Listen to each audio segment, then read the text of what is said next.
I was screaming in agony on our living room floor, my water breaking 2 full weeks early. My husband stepped right over the puddle, grabbed his mother's designer luggage, and told me to just call an Uber because her flight to Aspen was non-refundable. 2 days later, while I was holding our newborn alone in the hospital, he sent me a casual text asking how things were going. I smiled, typed 3 simple words that would destroy his entire world, and hit send. I am Vanessa, 33 years old, and I spent years hiding my empire to protect a fragile male ego. Before I continue this story, let me know where you are watching from in the comments below. Hit like and subscribe if you have ever had to stand up to a family who underestimated your worth. The searing pain hit me like a speeding freight train out of absolutely nowhere.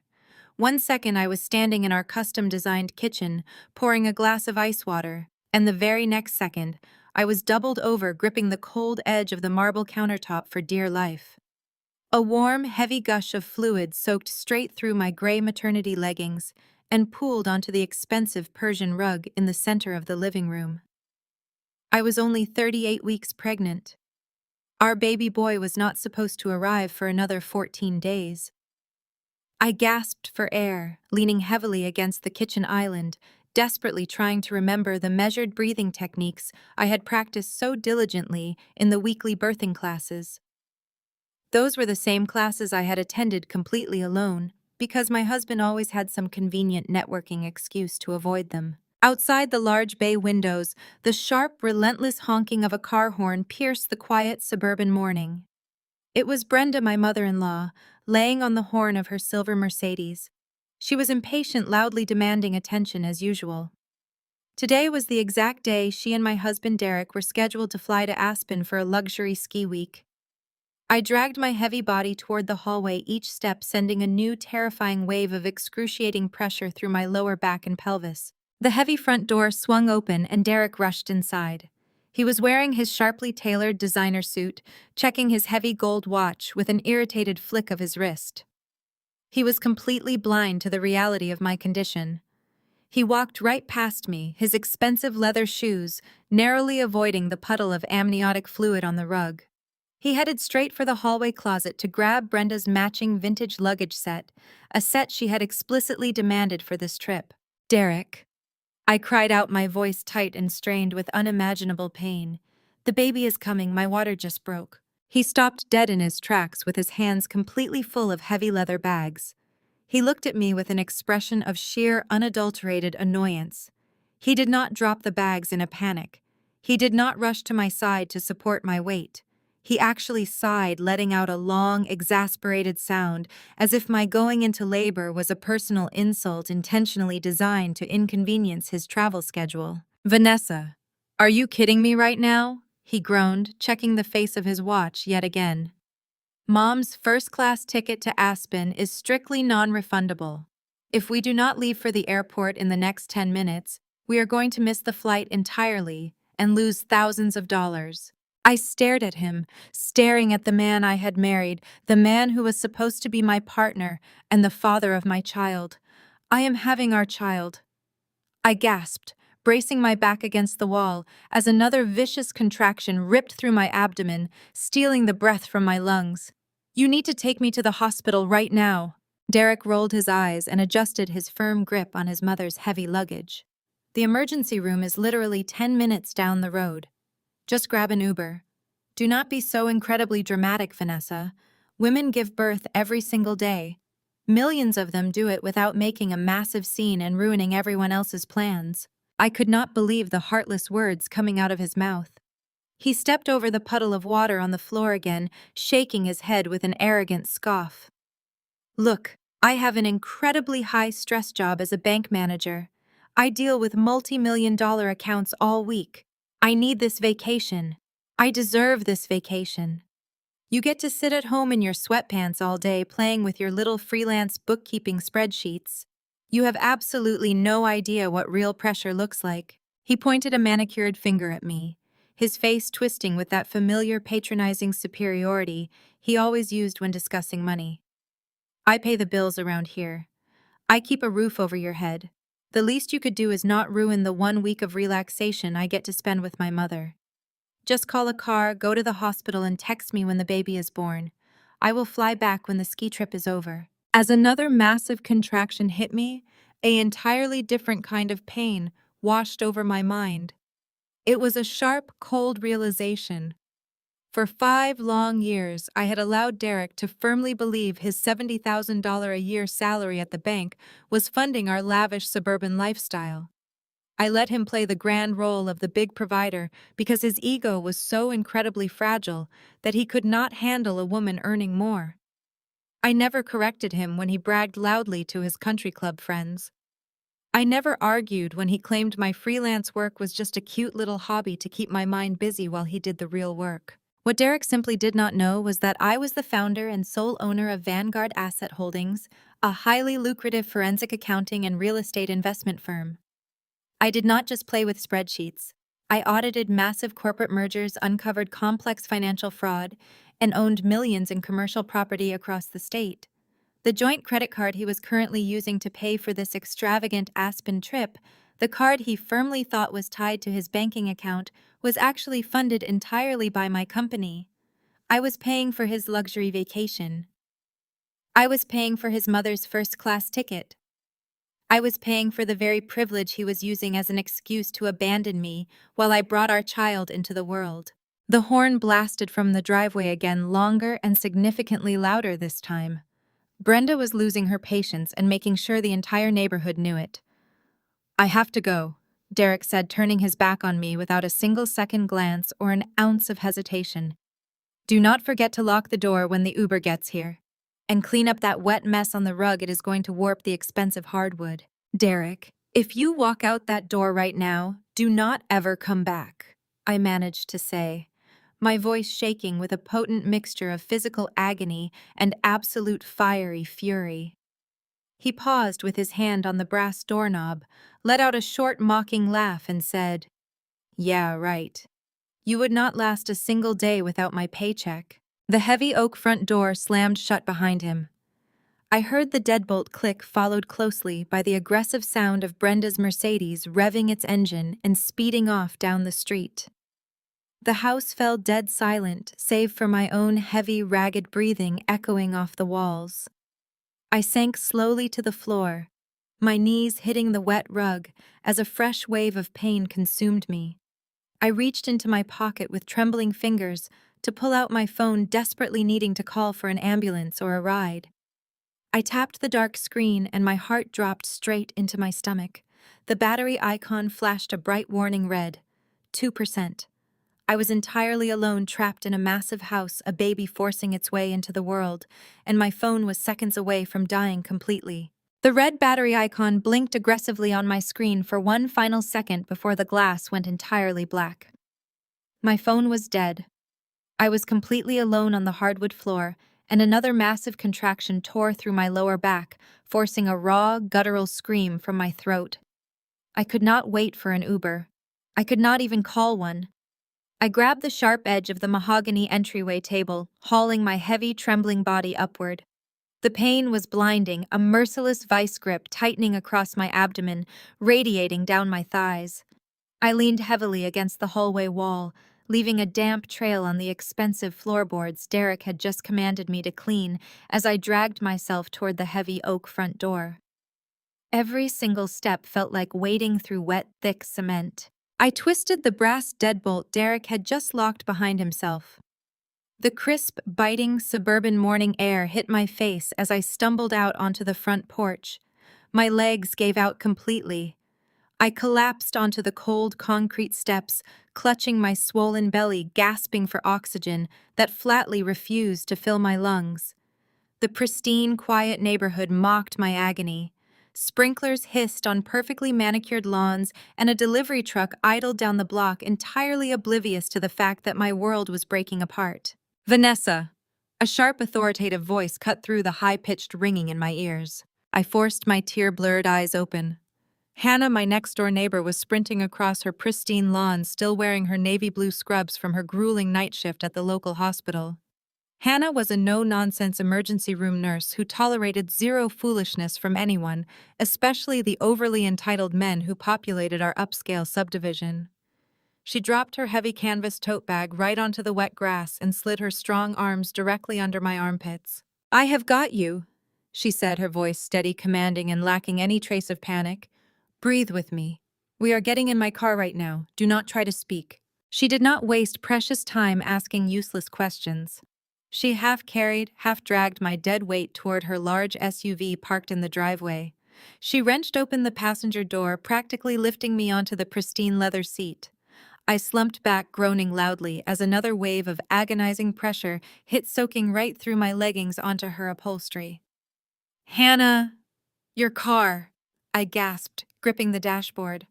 "I am ruining the leather." Hannah slammed my door, sprinted around the hood, and jumped into the driver's seat.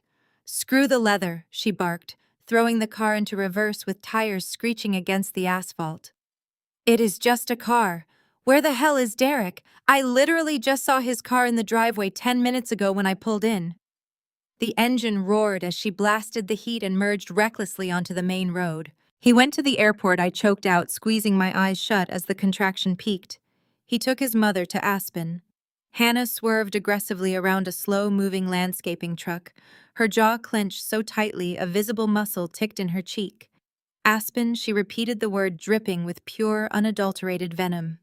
"Your water breaks. You are literally giving birth on your front porch, and your husband goes skiing with Brenda." Her first-class ticket was non-refundable. I whispered, the sheer absurdity of the excuse tasting like bitter ash in my mouth. "He told me to just grab an Uber so I would not ruin his vacation." Hannah let out a sharp, incredulous laugh, gripping the steering wheel until her knuckles turned stark white. "Unbelievable." "Actually, no, it is entirely believable. This is the exact same arrogant man who missed your 20-week anatomy scan because he had a supposedly mandatory golf networking event at the Oak Ridge Country Club." I nodded, the painful memory surfacing through the haze of my labor. Derek had sworn that playing 18 holes with the regional bank vice president was absolutely crucial for his annual promotion. He had left me sitting alone in the dark, sterile ultrasound room, watching our baby's heartbeat on the monitor, with absolutely no one to hold my hand. He missed the 30-week scan too, I admitted, my voice trembling with a potent mix of physical pain and deep-seated, undeniable anger. He said the country club was hosting a charity luncheon he simply could not skip. He told me that men do not belong in medical rooms anyway. They belong out in the world making the money to pay the bills. He told me to just bring home a printout of the ultrasound. Hannah floored the gas pedal, weaving through the morning traffic with the precision of an ambulance driver. "He plays the devoted, highly successful family man for the neighborhood, Vanessa. But he is a fraud. You know he is a total fraud. You have been covering for his massive ego since the day you moved in." She was completely right. Sitting in the passenger seat, gripping the door handle for dear life, the grand illusion I had maintained for 5 years shattered into a million jagged pieces. I had spent years deliberately shrinking myself, carefully hiding my massive financial success and downplaying my grueling hours, running Vanguard Asset Holdings, all to ensure Derek felt like the undisputed king of his suburban castle. I let him brag loudly at neighborhood barbecues about his mid-level bank manager salary. I let him sign the checks that my company actually funded. I let him treat me like a dependent, fragile housewife, because confronting his desperately fragile masculinity always felt far too exhausting to manage. But right now, bleeding and terrified, the truth was glaringly obvious. Derek was not a provider. He was a financial and emotional parasite. He had just abandoned his laboring wife and his unborn child for a luxury winter vacation that I was secretly paying for. The joint credit card currently sitting in his designer wallet, the one he thought was tied to his banking account, was fed directly by my corporate profits. The bright red emergency room signs finally came into view. Hannah bypassed the visitor parking garage entirely and pulled the SUV directly into the ambulance bay, throwing the heavy vehicle into park. She jumped out and shouted at the triage nurses standing near the automatic sliding glass doors. 38 weeks contractions under 2 minutes, water broken. Hannah barked, utilizing her professional authority to cut through the morning chaos. A dedicated team of nurses rushed out instantly with a wheelchair. They transferred me from the car with practiced, rapid efficiency. The physical pain was absolute now, consuming my entire world, but my mind had never been clearer. The heavy, suffocating fog of my toxic marriage had lifted, leaving behind a cold, sharp, calculating focus that I normally reserved for corporate hostile takeovers. They wheeled me rapidly through the bustling emergency department corridors, the harsh fluorescent lights passing overhead in a dizzying blur. Hannah jogged right beside the wheelchair, refusing to let go of my hand. We burst through the heavy double doors of the labor and delivery ward. A senior triage nurse with a clipboard met us at the intake desk, her pen hovering over the thick stack of admission forms. "Okay, honey, we are going to get you into a delivery suite right away," the nurse said gently, looking down at her paperwork with a warm, reassuring smile. "I just need some quick details for the hospital registry. What is the father's full name and contact number? We need to call him to get him down here immediately to support you." I gripped the cold metal armrests of the wheelchair. I thought about Derek sitting comfortably in a plush airport lounge, sipping an expensive Bloody Mary, perfectly content to let me suffer alone. I thought about Brenda complaining about her luggage while my hard-earned money funded her entire lavish existence. I took a deep, jagged breath, looking the triage nurse dead in the eyes. "Leave it blank," I said, my voice eerily calm and completely devoid of emotion. "He does not exist anymore." The triage nurse gave a single understanding nod and drew a thick black line straight through the space meant for the father. 14 grueling hours later, I gave birth to a perfect, healthy baby boy. The labor was an absolute nightmare of blinding pain and terrifying monitor alarms, but I did not do it alone. Hannah, the emergency room nurse who happened to live next door, stayed by my side the entire time. She fed me ice chips, wiped the sweat from my forehead, and held my hands so hard, her own knuckles turned white. A woman I had only ever exchanged polite waves with over the property line did exactly what my husband of 5 years had promised to do. 2 full days passed in that sterile maternity ward. 48 hours of nurses coming in and out, checking my vitals, asking hushed questions about whether I had someone at home to help me. Every time the heavy wooden door creaked open, a tiny, pathetic part of my brain expected Derek to walk in. I expected him to look guilty, to hold a bouquet of overpriced hospital gift shop flowers, to apologize for losing his temper. I kept waiting for my phone to ring with his frantic apologies, but my screen remained completely dark. Not a single phone call, not a single text message. He was entirely off the grid, executing a silent treatment designed to punish me for having the sheer audacity to go into labor and disrupt his mother's luxury vacation. He was waiting for me to break first. He was waiting for me to call him, crying and begging for his forgiveness. On the afternoon of my second day in the hospital, my phone finally buzzed against the plastic tray table. I snatched it up, my heart hammering against my ribs. It was a WhatsApp notification from Derek. I opened the message. He did not ask if I had given birth. He did not ask if our child was healthy. He did not ask if I had safely made it to the emergency room or if I was recovering. He wrote exactly 8 words. "Landed in Aspen. Mom says hi. How is it going?" I stared at the glowing screen, and in that exact fraction of a second, the heavy, suffocating weight of my postpartum sorrow simply vanished. The desperate need for his approval, the years of shrinking my own success to inflate his fragile ego, the endless excuses I made for his blatant neglect, it all evaporated into thin air. A cold, calculating, and absolute rage settled into my bones. I looked over at my newborn son sleeping peacefully in his clear plastic bassinet. Then I looked back at the phone, placed my thumbs over the digital keyboard, and typed a response that would detonate the fake reality my husband lived in. "Locks are changed." I hit send. I did not wait to see if the little gray check marks turned blue. I tossed the phone onto the bed and reached for the overnight bag Hannah had brought from my house the night before. I pulled out my sleek silver laptop, flipped it open, and bypassed the standard home screen. I logged directly into the encrypted administrative portal for Vanguard Asset Holdings. For the entirety of our marriage, Derek loved to flex his position as a mid-level bank manager. He constantly reminded me and anyone else who would listen that his $70,000 salary was the bedrock of our household. I had let him believe that. I had carefully arranged our finances so that the sleek black metal credit card he carried in his wallet appeared to be a joint account tied directly to his banking institution. It was not. That card was a corporate expense account funded entirely by my real estate investment firm.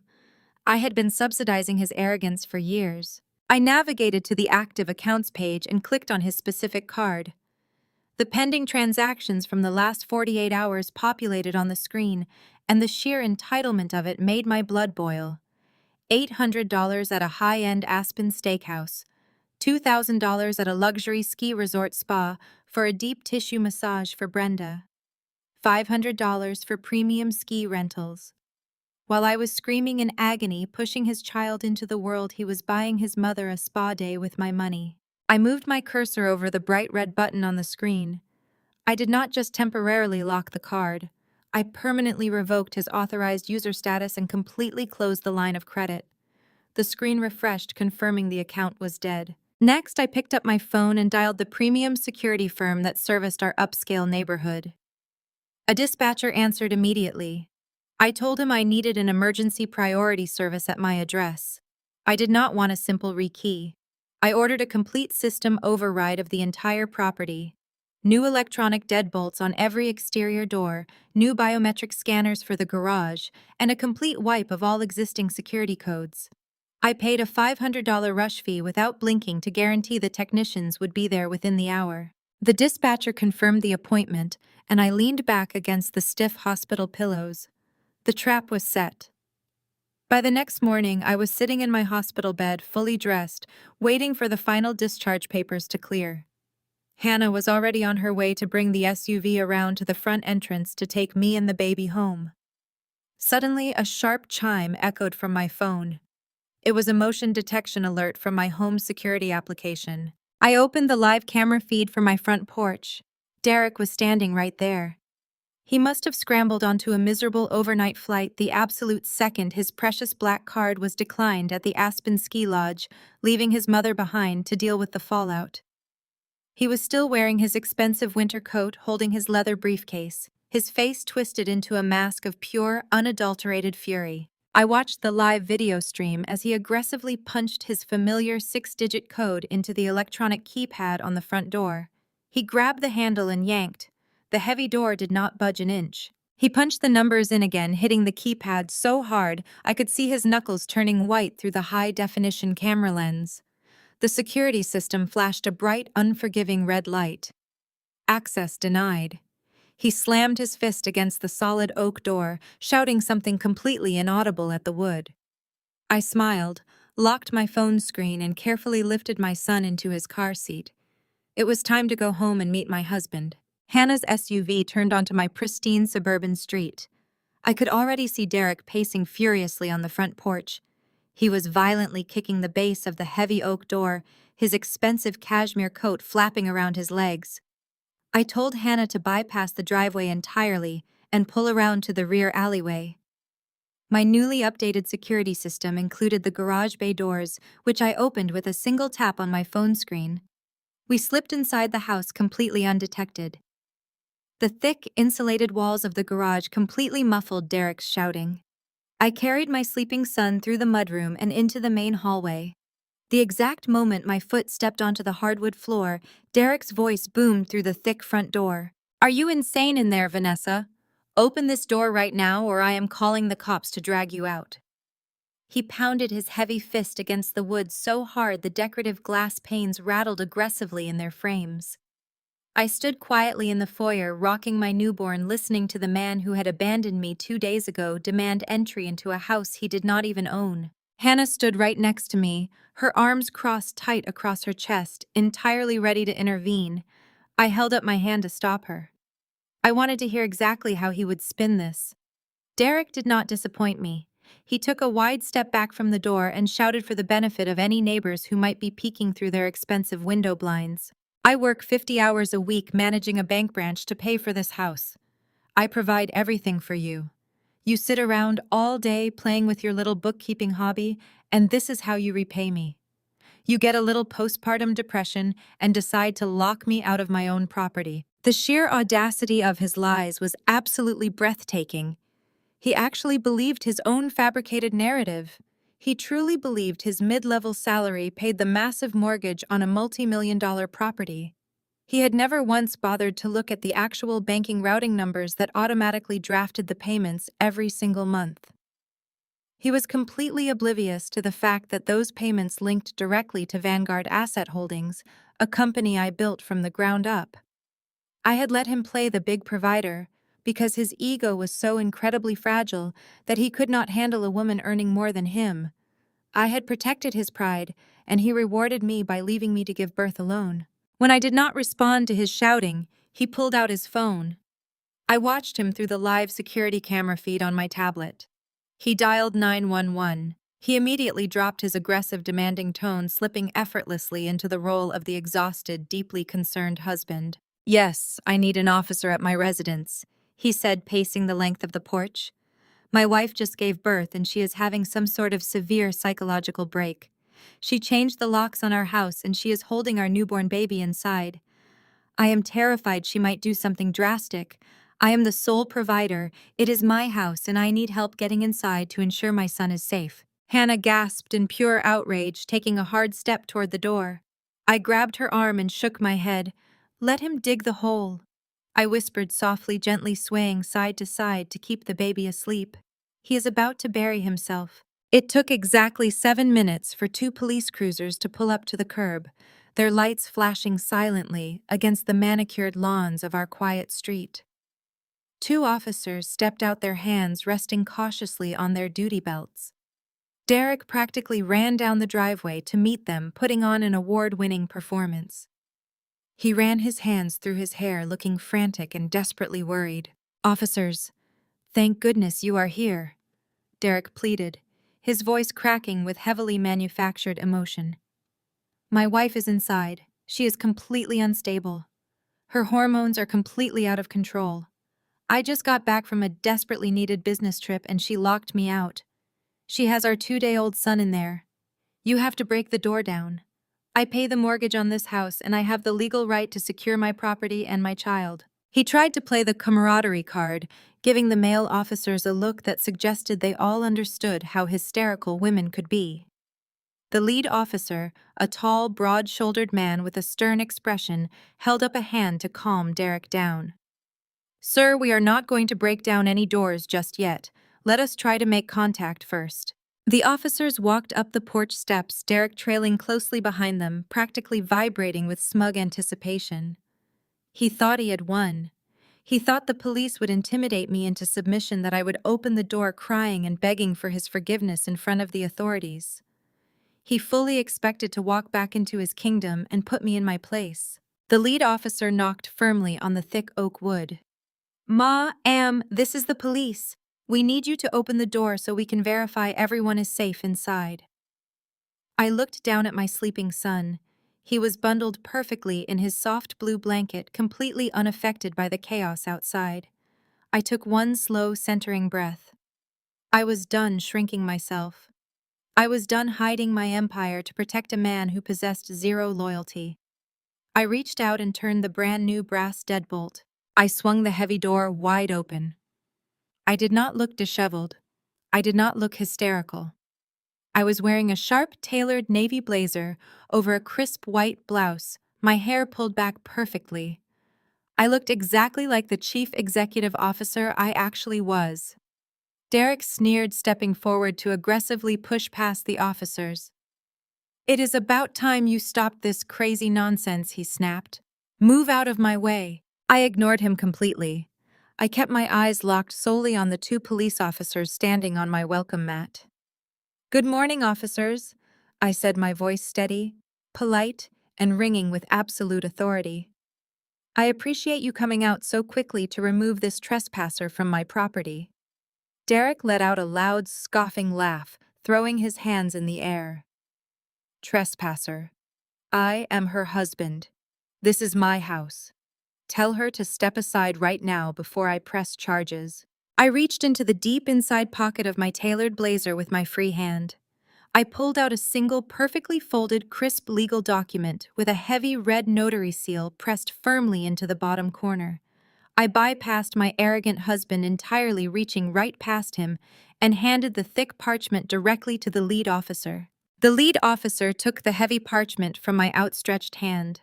The thick paper rustled loudly in the tense, quiet morning air of the porch. Derek let out an exasperated sigh, crossing his arms tightly over his expensive cashmere coat, shifting his weight from one foot to the other like a petulant child. "Look, officer, I do not know what fake printout she pulled off the internet, but I have had a very long flight and I want to go inside my house." Derek snapped, his voice dripping with condescension. "Tell her to stop playing these ridiculous games so I can get back to work." The officer completely ignored him. His eyes scanned the dense legal text, his brow furrowing in concentration as he absorbed the information. He flipped to the second page, ran his thumb over the raised red notary seal, and then looked up. He did not look at me. He looked directly at Derek. "Sir," the officer said, his voice entirely stripped of the conciliatory, sympathetic tone he had used just moments ago. "According to this certified property deed, you do not own this residence." Derek barked out a laugh. It was a sharp, ugly, mocking sound that echoed down the driveway. "Are you illiterate? Of course I own it. We bought it 5 years ago. My name is on the mortgage. My salary pays for the roof over her head." "Your name is nowhere on this document," the second officer stated flatly, stepping closer to inspect the paper over his partner's shoulder.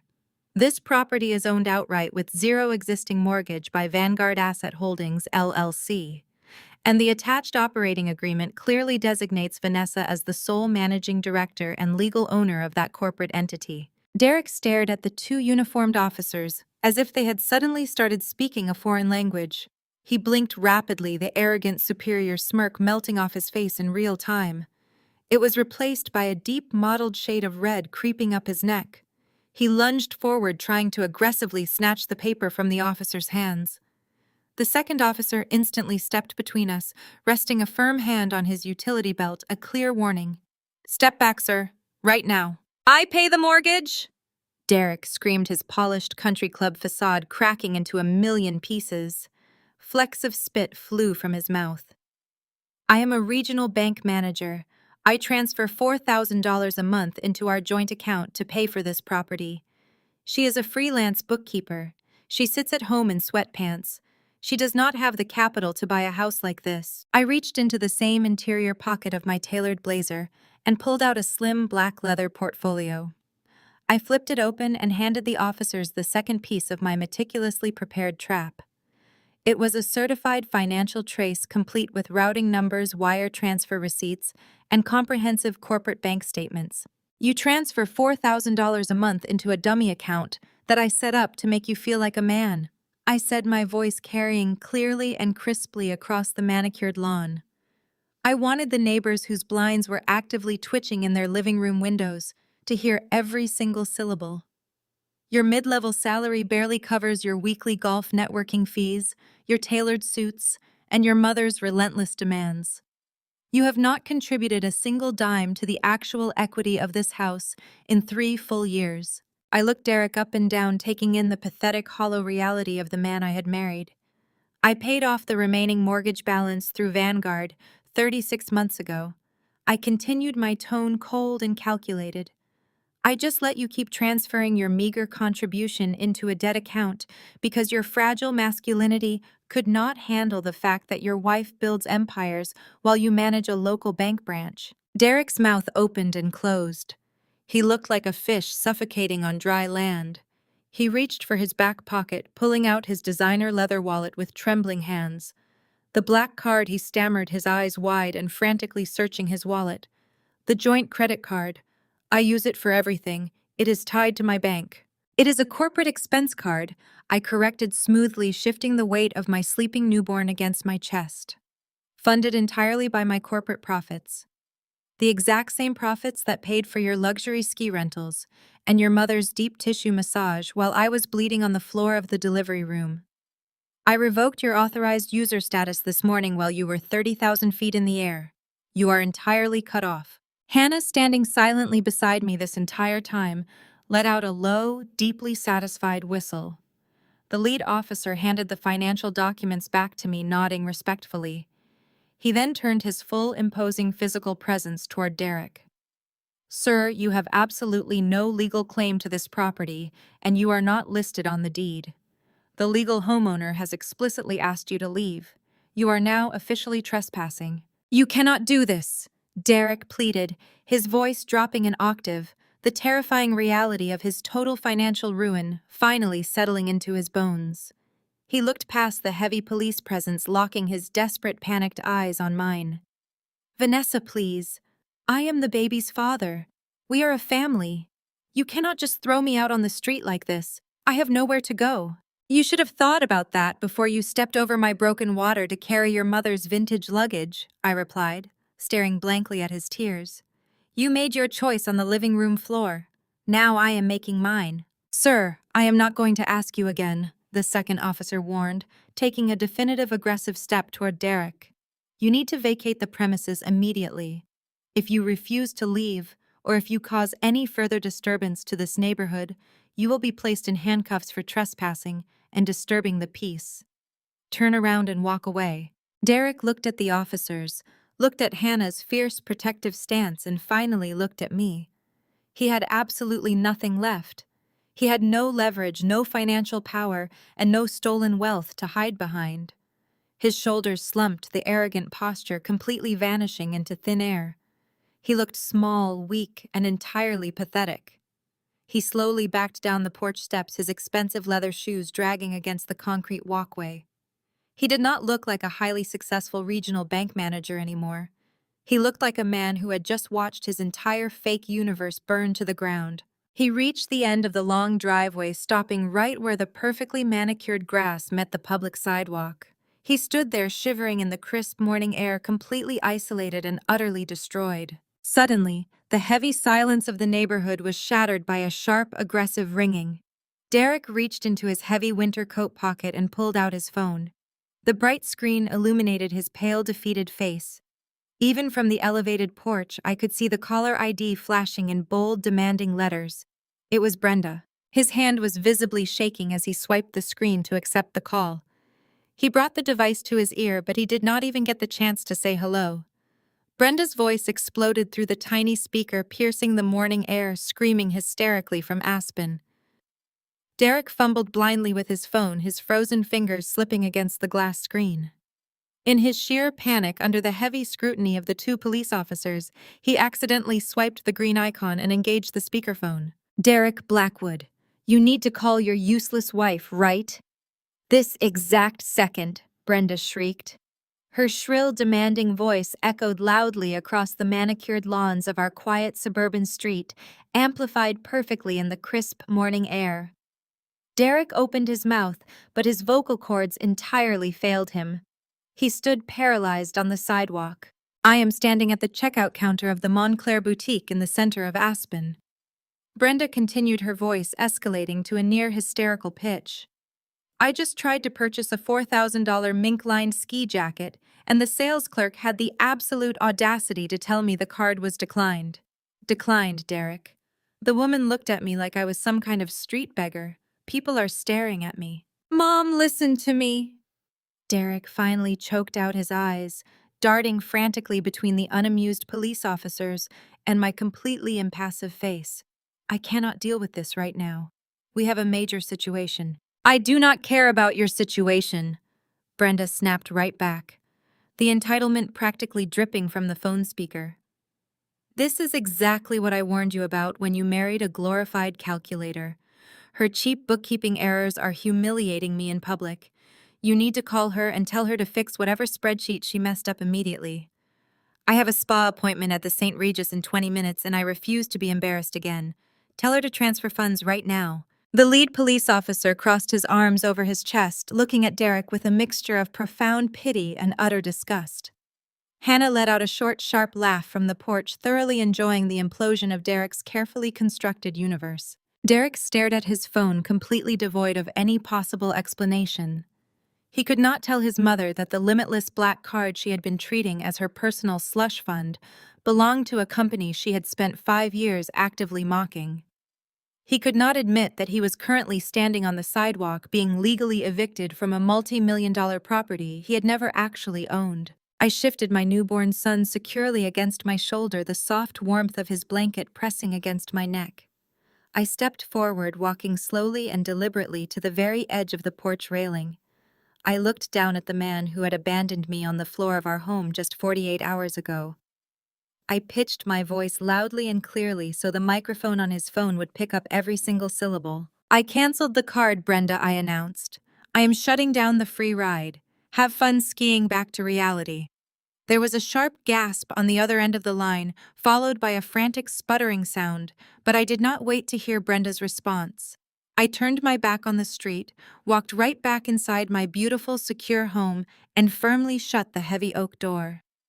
The new electronic locks engaged immediately with a loud, satisfying mechanical click. Outside, the lead officer pointed a firm, unyielding finger down the street. "It is time to go, sir," he commanded. "Do not return to this address.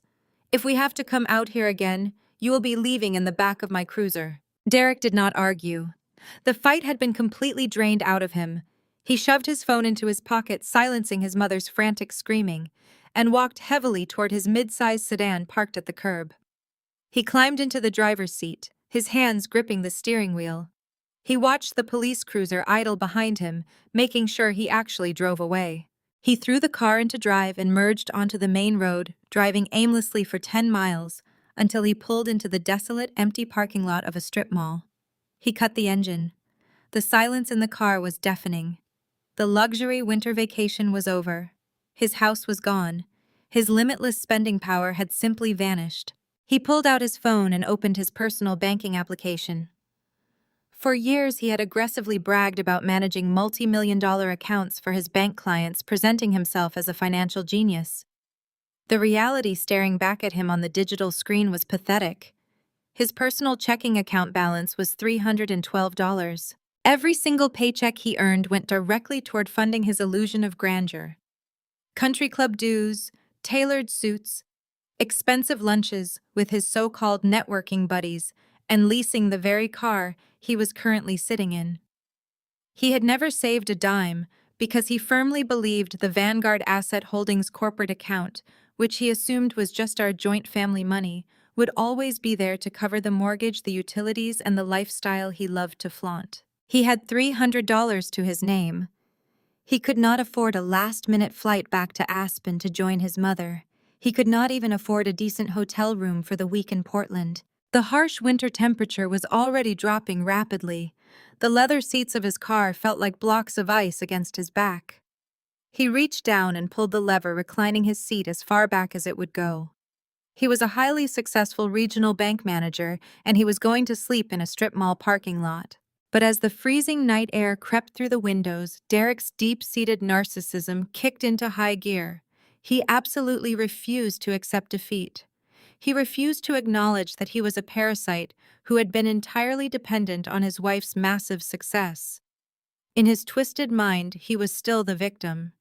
He convinced himself that I was the one acting irrationally, that my actions were the result of out-of-control postpartum hormones, and that the police had simply fallen for the tears of a hysterical new mother. He pulled his designer coat tighter around his chest and unlocked his phone.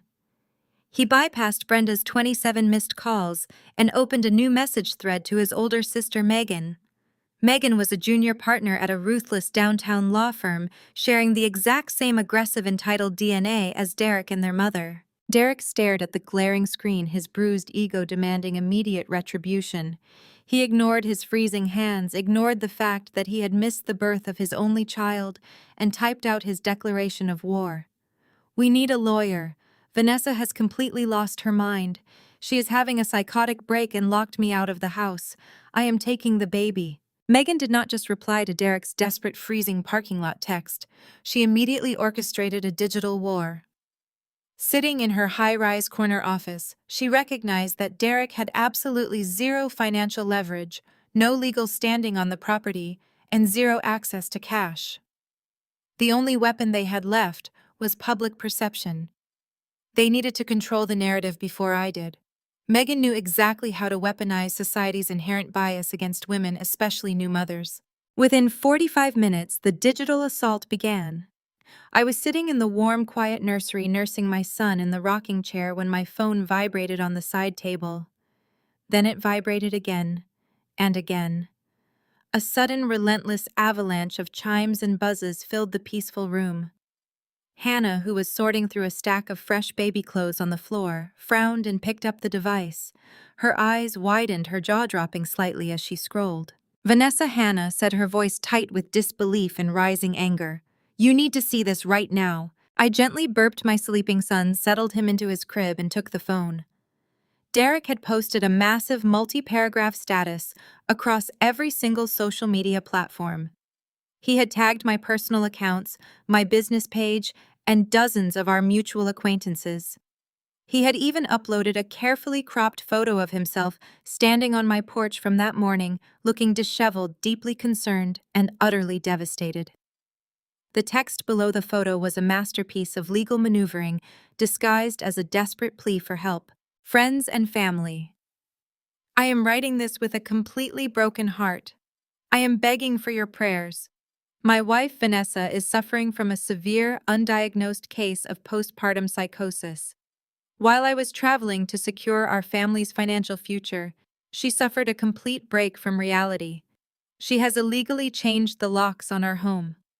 She is holding our 2-day-old son hostage inside. She is refusing all medical intervention and acting with terrifying, erratic aggression. I am sleeping in my car, absolutely terrified for the safety of my newborn baby. Please, if anyone can reach her, tell her I love her and just want to get her the psychiatric help she desperately needs. Megan had clearly dictated every single word.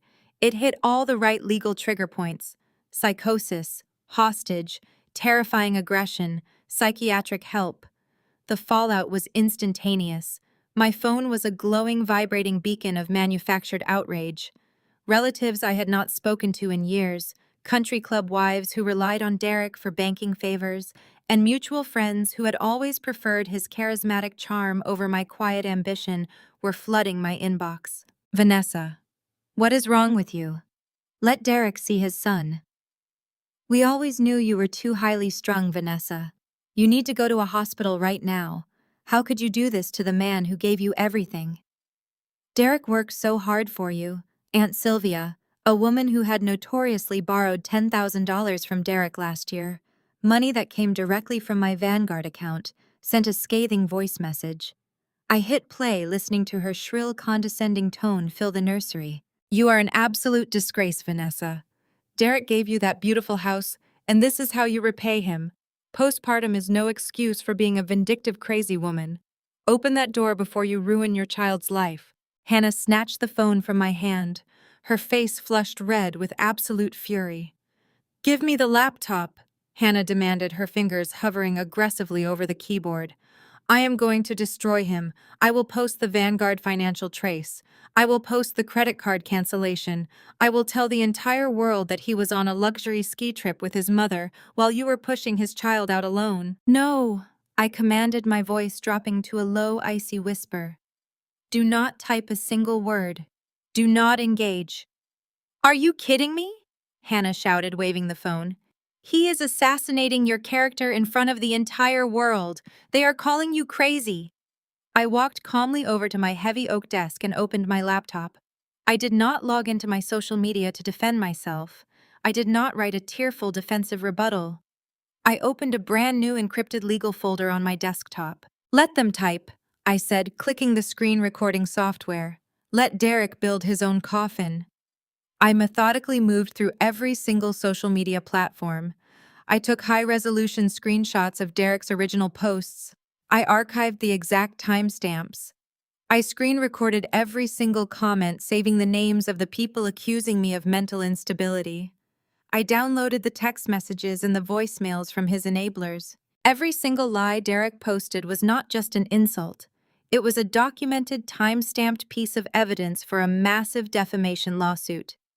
He was publicly accusing a corporate CEO of a severe psychiatric break to damage my business reputation.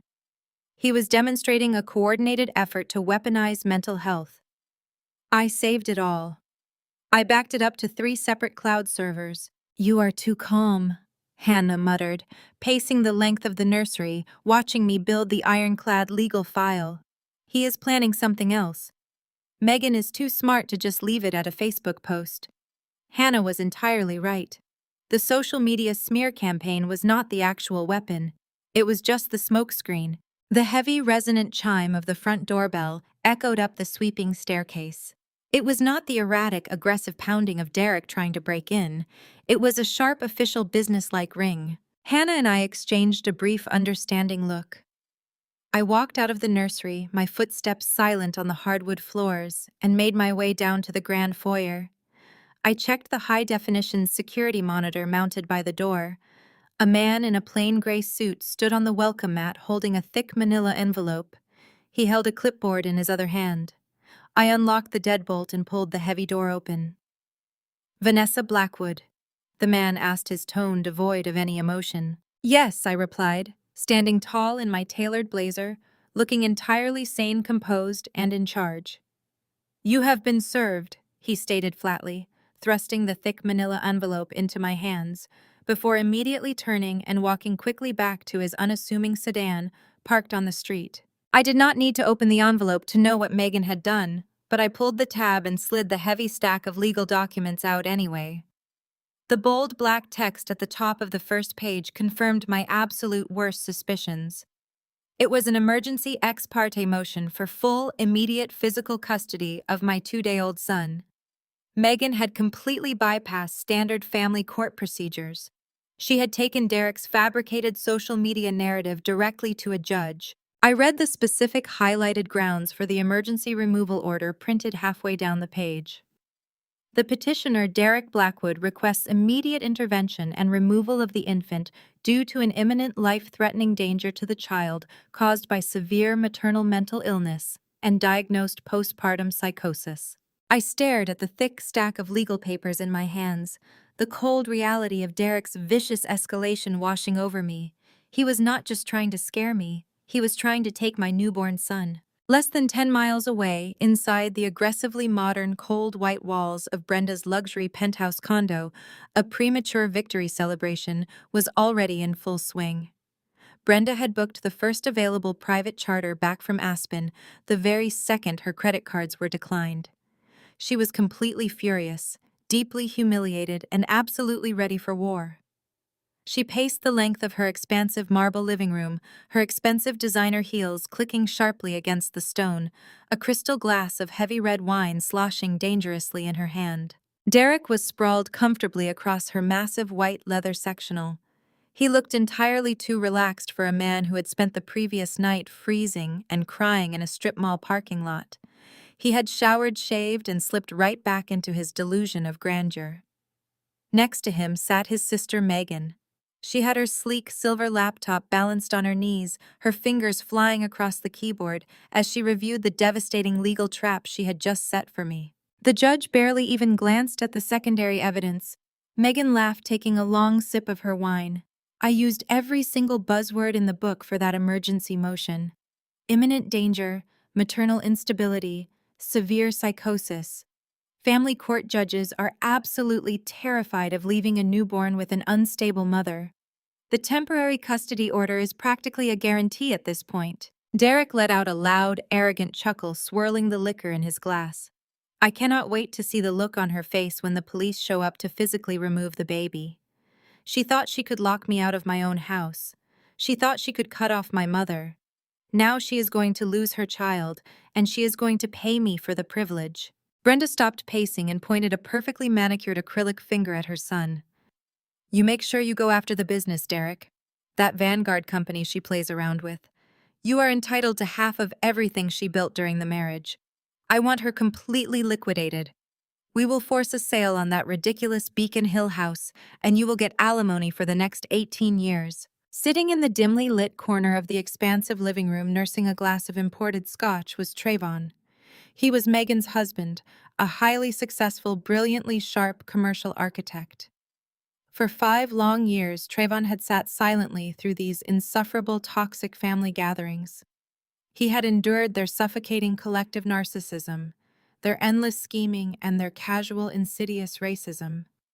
They constantly made subtle, patronizing remarks about his background, attributing his massive professional success to diversity quotas, rather than his undeniable talent and relentless work ethic. Trayvon despised them. He despised how they treated service workers, how they viewed anyone outside their tax bracket as subhuman, and most of all, he despised how they were currently plotting to destroy a woman who had just given birth. Trayvon knew me well. He respected me. 2 years ago, when Megan's family refused to lend him the capital to start his own independent architectural firm, I had quietly reviewed his business plan. I saw his brilliance and used Vanguard Asset Holdings to anonymously fund his seed round. He knew exactly where the money came from, and he had never forgotten the loyalty. Derek and Megan conveniently ignored that fact, choosing to believe Trayvon had simply gotten lucky. Trayvon remained perfectly still, his face an unreadable mask of polite indifference as he listened to Derek detail his strategy. "The court is going to want medical proof of her mental breakdown," Megan said, her brow furrowing slightly as she looked up from her screen. "We have the social media posts and the statements from Aunt Sylvia, but we need a clinical diagnosis to make it stick permanently." Derek waved his hand dismissively, a wicked, confident grin spreading across his face. "Do not worry about the medical proof. I already have that completely handled. I reached out to Dr. Evans this morning." Megan looked surprised. "The chief of psychiatry at the private clinic." "Exactly," Derek sneered. "He owes me a massive favor." I quietly covered up a string of incredibly bad investments he made through the bank last year. If those losses had gone public, he would have lost his medical license and his wife. He will sign whatever psychiatric evaluation we put in front of him without ever stepping foot in the same room as Vanessa. We will have a certified doctor legally declaring her unfit to parent by tomorrow afternoon. Trayvon tightened his grip on his Scotch glass. The sheer malice of their plan was sickening. They were fabricating a clinical medical record to steal a child. He watched Derek lean over and pull a thick file from his leather briefcase. "And once we have the kid," Derek continued, lowering his voice conspiratorially, "I will initiate the asset freeze. She thinks she cut off my funds, but she has no idea how much I have already funneled out of our joint accounts over the last 3 years." Trayvon set his glass down on the side table. The sharp clink of crystal against glass barely registered over Brenda's triumphant laughter. He stood up smoothly, adjusting the cuffs of his tailored suit jacket. "Excuse me," Trayvon said, his voice deep calm and entirely void of the disgust boiling in his chest. "I need to use the restroom." Megan waved him off without even looking up from her laptop. Trayvon walked quietly down the long hallway and stepped into the guest bathroom, locking the heavy, solid wood door behind him. He turned on the sink faucet, letting the water run at full volume to muffle any sound.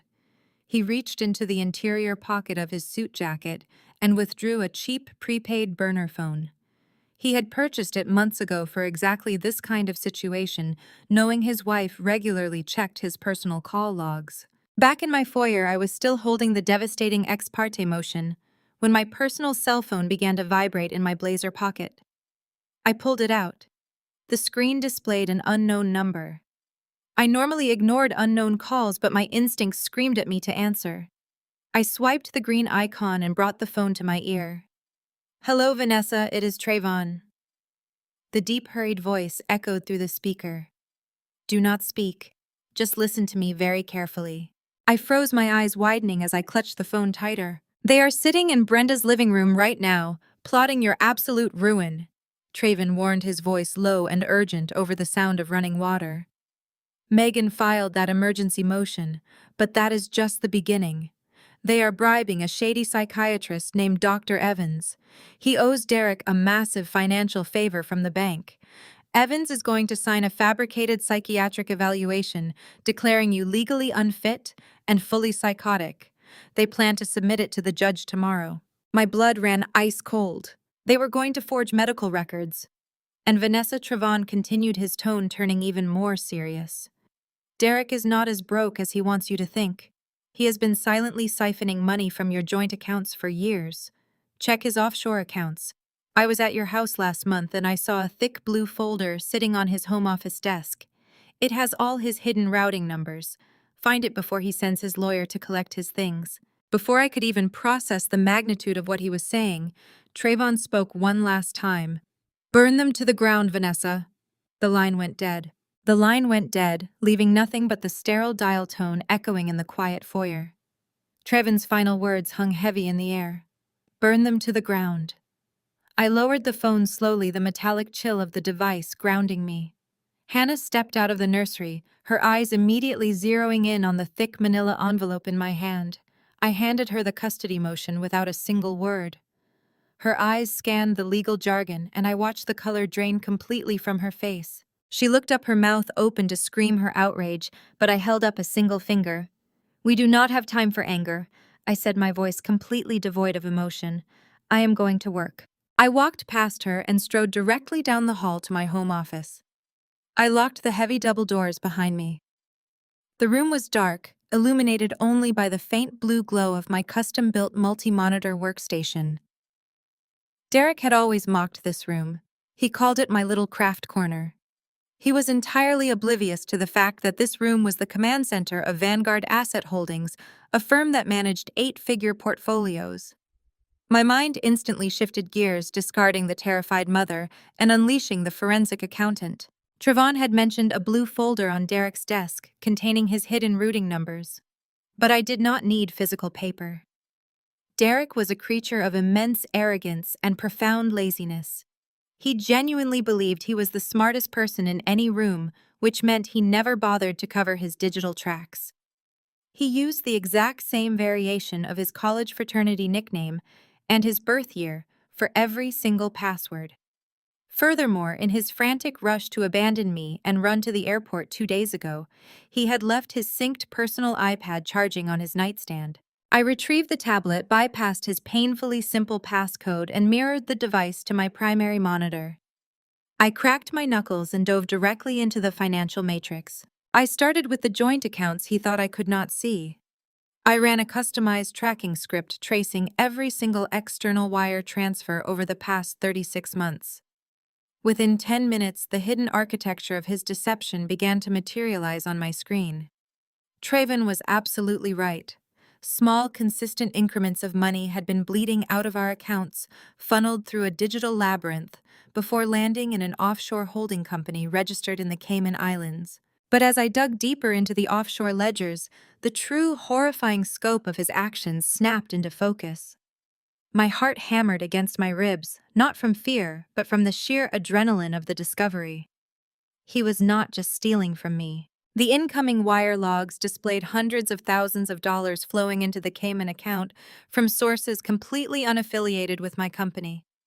I cross-referenced the routing numbers and pulled the origin data. The accounts belonged to private citizens.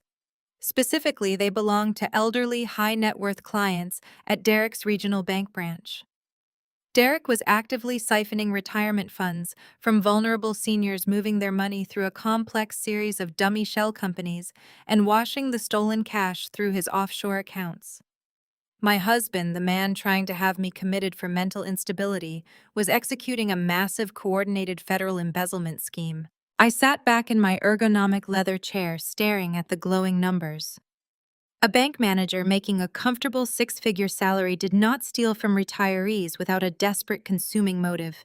I needed to know exactly where the washed money was going. I tracked the outgoing disbursements from the offshore account. The first destination made my stomach churn with disgust. A staggering $80,000 had been wired in the last quarter alone to a notorious, unregulated offshore sports betting syndicate. Derek did not just play poker at the country club. He had a crippling, unmanageable gambling addiction. The massive losses completely explained his erratic moods and his sudden, desperate need to seize control of my home and my assets. He was drowning in debt to dangerous people. Then another recurring transaction caught my eye. $6,000 was drafted on the first of every single month, routed directly to a premier luxury property management group in downtown Boston. I used his synced iPad to open his email application, searching for the management group's name.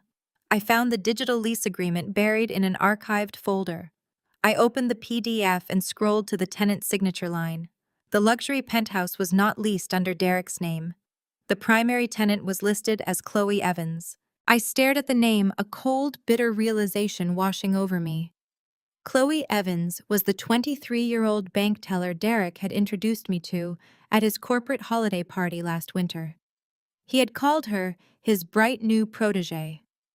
He was using stolen retirement funds to finance a secret life, a luxury apartment, and a mistress, all while playing the devoted, successful husband. I spent the next 4 hours turning the raw, chaotic data into an ironclad prosecution file. I mapped the IP addresses proving the fraudulent transfers originated from his specific devices. I matched the dates of the massive casino wire transfers to the exact weekends he claimed to be attending mandatory banking seminars. I extracted the forged authorization signatures he had used to empty his clients' accounts. I compiled every document, every screenshot, and every damning ledger into a single cohesive file. I clicked print. The heavy laser printer in the corner of my office hummed to life, methodically spitting out 50 pages of undeniable catastrophic evidence. This was no longer a simple family court battle over a malicious custody filing.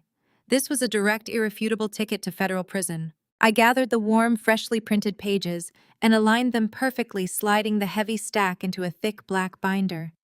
I had the power to destroy him instantly.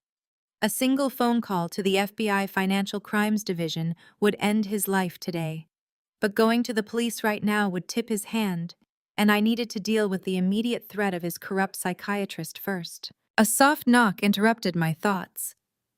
Hannah opened the office door carrying 2 steaming mugs of black coffee and a large stack of the morning mail she had just retrieved from the security box at the front gate. She set the coffee on my desk and handed me the letters, her eyes lingering on the thick black binder. I took the mail, shuffling mindlessly through the standard utility bills and glossy catalogs.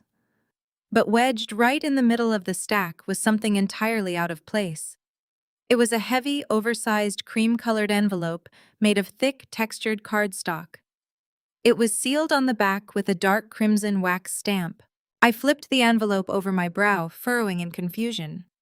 The return address was not printed in standard ink. It was embossed in raised, elegant gold lettering.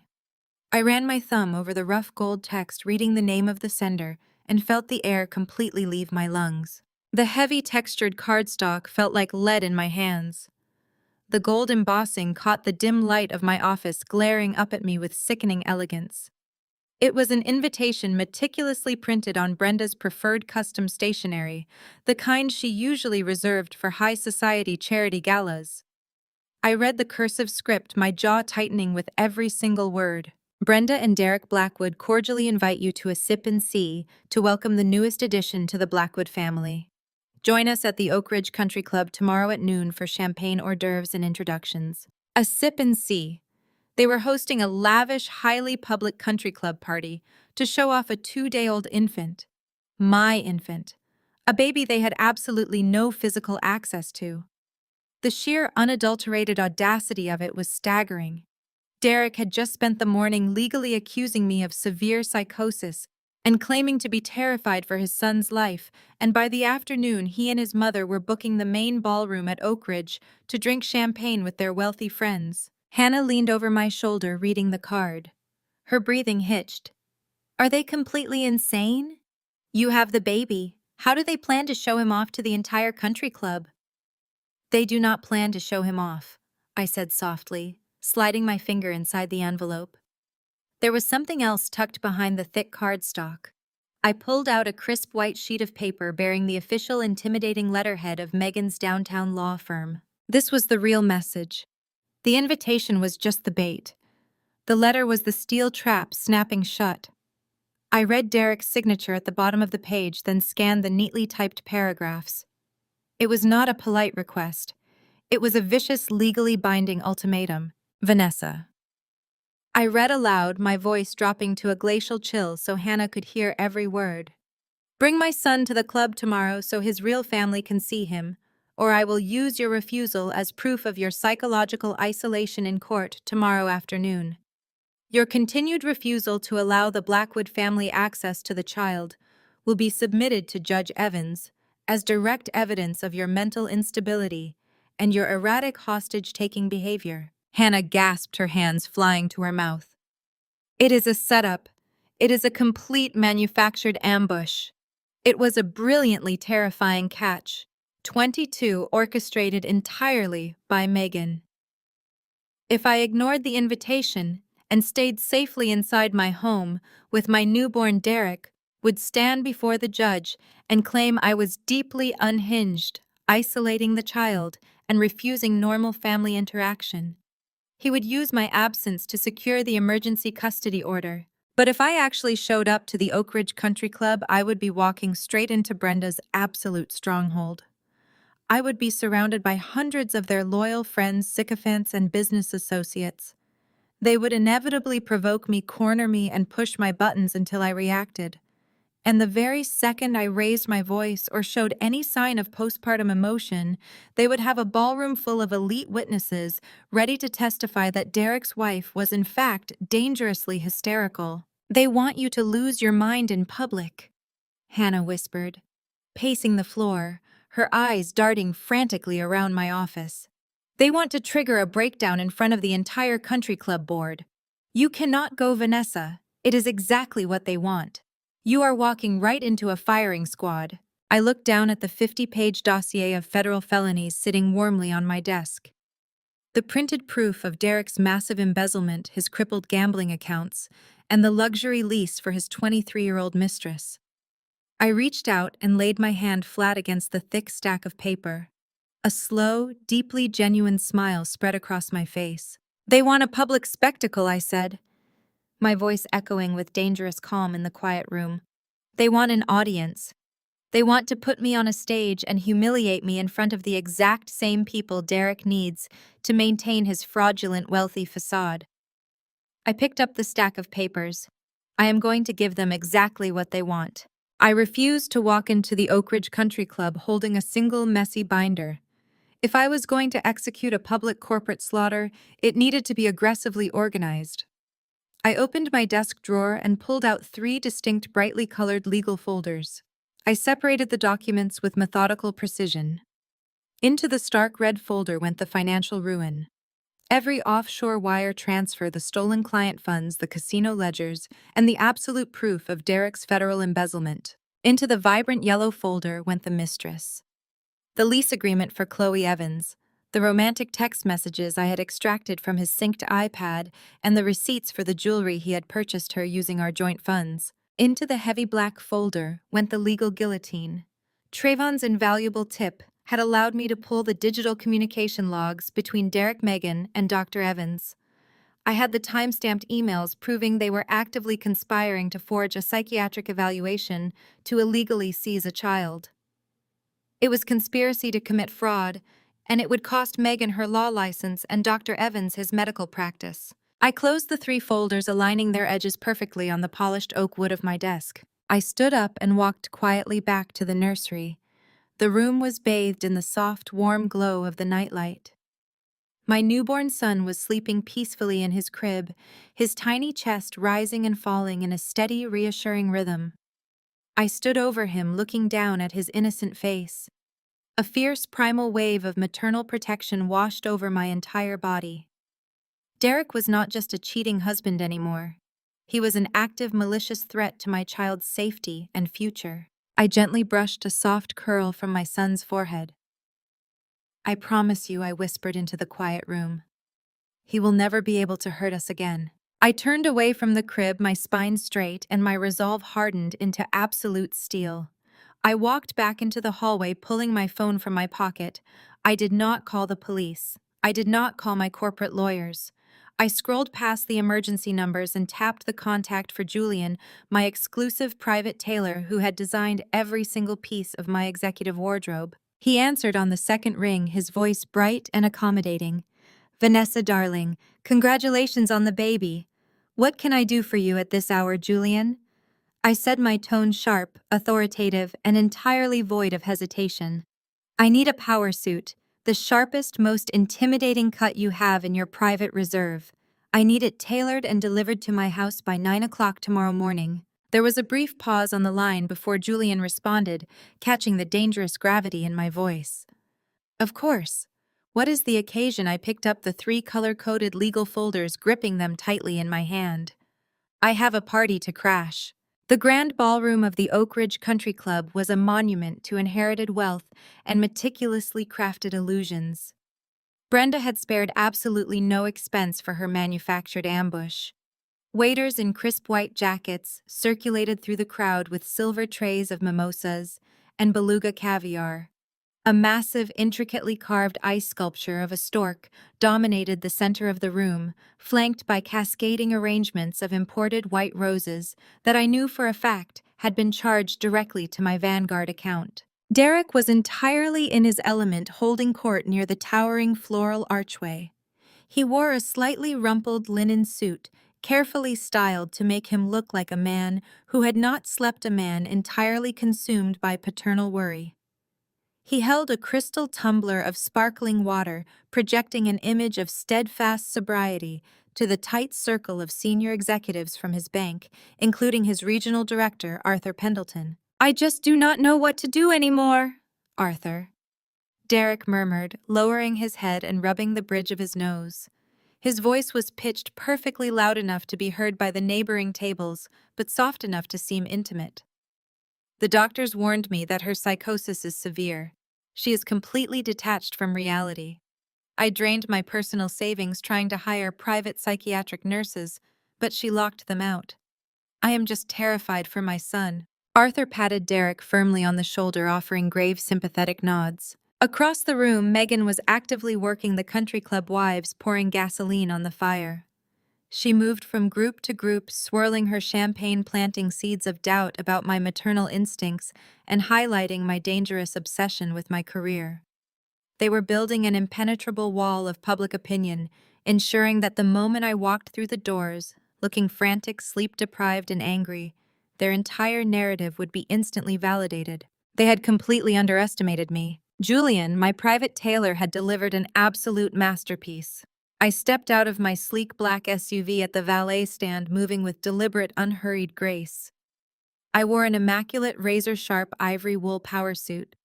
The blazer featured structured shoulders that projected absolute authority, paired with wide-legged trousers that flowed elegantly with every single step. It was not an outfit for a fragile, recovering mother. It was armor masquerading as high fashion. My hair was pulled back into a severe, flawless chignon. My makeup was pristine, erasing any trace of the exhaustion that naturally accompanies a newborn. I did not look like a terrified woman on the brink of losing her child. I looked like a billionaire chief executive officer stepping into a boardroom for a hostile takeover. I retrieved my custom midnight black Silver Cross pram from the trunk. My son was bundled securely inside, sleeping soundly beneath a soft cashmere blanket. Tucked neatly into the leather storage carriage beneath the pram were the 3 brightly colored legal folders. The red folder held Derek's federal embezzlement and gambling records. The yellow folder contained the luxury lease for his mistress. The black folder held the digital proof of Megan and Dr. Evans conspiring to commit medical fraud. I walked through the vaulted lobby of the country club. 2 ushers stood at attention near the heavy mahogany double doors leading into the grand ballroom. I did not wait for them to open the doors. I placed my hand flat against the brass handle and shoved the heavy doors open myself. The entrance was cinematic. The heavy thud of the doors bouncing against the doorstops cut sharply through the hum of 100 overlapping conversations. The string quartet playing softly in the corner faltered, the lead violinist missing a note as his eyes locked onto me. A sudden heavy silence rippled across the massive room. It started near the entrance and spread outward like a shockwave until the entire ballroom went completely dead silent. Over 100 wealthy guests, bank executives, and estranged family members turned to stare. They had been expecting a spectacle. Megan and Derek had primed this entire audience to witness the arrival of a disheveled, manic weeping woman. They were waiting for me to scream, to clutch my baby defensively, to validate every single lie Derek had spun all morning. Instead, the rhythmic, sharp click of my designer heels echoed across the marble floor as I pushed the luxury stroller forward. I kept my chin high, my expression utterly impassive. I made eye contact with no one yet. I commanded the attention of every single person in the room. I saw Aunt Sylvia standing near the ice sculpture, her mouth literally hanging open. I saw Trayvon standing near the bar, a small knowing smirk playing on his lips as he raised his glass a fraction of an inch in my direction. The whispers began instantly destroying Megan's careful groundwork. She does not look sick at all. Derek said she was having a breakdown. She looks incredible. Across the ballroom, Derek's tragic, concerned father mask slipped completely. Genuine, unfiltered panic flashed in his eyes. He took a rigid step backward, bumping into Arthur Pendleton. He had banked on my emotional collapse. He had never prepared for my professional ruthlessness. Brenda, however, was not paralyzed by fear. She was driven by sheer arrogant rage. Her perfectly planned ambush was failing just by my visual presence alone. She set her champagne flute down on a passing waiter's tray with a sharp clink and snapped her fingers at the two burly country club security guards stationed near the buffet. She marched directly toward me, her eyes burning with malice, the two large men in dark suits flanking her like guard dogs. The crowd parted for her, holding their collective breath, eager to watch the confrontation. I stopped precisely in the center of the ballroom. I did not shrink back. I stood perfectly still, my hands resting lightly on the leather handle of the stroller, waiting for her to close the distance. Brenda stopped mere inches from me. For the benefit of the watching crowd, she stretched her lips into a wide, painfully tight smile, playing the role of the welcoming, concerned mother-in-law. But her eyes were dead, and her voice, when she leaned in close to my ear, was a low, venomous hiss, entirely disconnected from the smile on her face. "Hand over the baby and sit in the corner, you psycho, or I will have you thrown out of my club." I stared directly into Brenda's venomous, perfectly lined eyes. For a fraction of a second, she genuinely believed her intimidation tactic had worked. She believed that cornering me in her territory, surrounded by her wealth and her hired muscle, would force me into submission.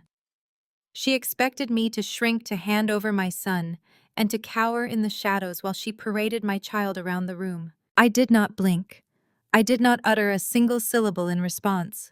I simply tightened my grip on the leather handle of the Silver Cross pram and pushed it directly forward. Brenda gasped, her eyes widening in absolute shock as the heavy metal chassis of the luxury stroller bumped firmly against her shins. She had two choices. She could stand her ground and be physically run over in the middle of her own country club, or she could move. With a sharp, undignified squawk of outrage, Brenda stumbled backward, her designer heels catching on the plush carpet. The two massive security guards tensed, raising their hands, but I shot them a look so utterly devoid of fear and so heavy with absolute corporate authority that they froze. They were paid $20 an hour to eject unruly drunks, not to physically assault a billionaire chief executive officer in a tailored ivory suit. They stepped aside, clearing my path. I walked right past my seething mother-in-law as if she were nothing more than a piece of cheap furniture. The silence in the grand ballroom was deafening. The only sound was the rhythmic, steady click of my heels and the soft glide of the stroller wheels across the marble floor. I moved through the sea of wealthy guests with deliberate, unhurried precision. The crowd parted instinctively, pulling back to create a wide aisle. I could feel their eyes burning into me, analyzing my posture, my pristine hair, and my immaculate makeup. They were searching for the shattered, psychotic woman Derek had described in his desperate social media pleas. They found absolutely nothing but cold, calculated power. I spotted Arthur Pendleton standing near the ice sculpture. The regional director of Derek's bank looked completely bewildered, his champagne flute hovering halfway to his mouth. I held his gaze for 3 distinct seconds, offering him a slow, knowing nod. A flicker of deep unease crossed his face. He recognized the look of a woman who held all the cards. I reached the front of the room, stopping at the base of the small, elevated stage where the string quartet had abandoned their instruments. I pressed my foot down on the stroller brake, securing it with a loud metallic click. My son was sleeping soundly, completely undisturbed by the thick tension suffocating the room. I reached down into the storage basket beneath the pram. My fingers closed around the thick, heavy plastic of the 3 legal folders. I pulled them out, tucking the vibrant yellow and ominous black folders neatly under my left arm. I gripped the stark red folder firmly in my right hand. Leaving the stroller safely parked at the bottom of the steps, I ascended the short staircase to the stage. I walked directly past the cascading arrangements of white roses moving to the center, where a lone microphone stood on a chrome stand intended for Derek's upcoming toast. I reached out and gripped the microphone, pulling it smoothly from the clip. A sharp, high-pitched squeal of audio feedback pierced the quiet ballroom, causing several guests in the front row to wince and cover their ears. The sharp noise snapped Derek out of his paralyzed state of panic. He realized exactly what was happening. His perfectly crafted narrative was crumbling in real time, and he needed to shut me down before I could speak a single word. He shoved his crystal tumbler into the hands of a passing waiter and sprinted toward the stage. He bounded up the stairs, taking them 2 at a time. His face was a mask of exaggerated theatrical agony. He threw his hands up in a placating gesture, turning his body so he was addressing the bank executives and the country club elite rather than looking at me. He was playing the ultimate role of the tragic self-sacrificing father, trying to manage a volatile situation. "Everyone, please excuse my wife," Derek announced, his voice projecting loudly across the room, dripping with fake sorrow and desperate urgency. "She is not well. I warned you all about this. She is suffering a severe episode, and she does not know what she is doing. Please, someone call for medical assistance while I get her safely home." He turned toward me, reaching out with both hands as if to gently guide a mental patient away from a ledge. His eyes, however, were wild with genuine terror. He leaned in close, his voice dropping to a vicious, panicked whisper meant only for my ears. "Put the microphone down right now, Vanessa, or I swear I will destroy you." I did not back away. I stepped directly into his personal space, driving the heel of my shoe into the wooden stage. I brought the microphone right up to my lips. "I am perfectly well," I stated. My voice boomed through the massive overhead speakers, echoing off the vaulted ceilings and washing over the crowd. The sheer authority in my tone stopped Derek dead in his tracks. His hands fell to his sides. The entire ballroom held its collective breath. "In fact, I am so well that I brought gifts for everyone today."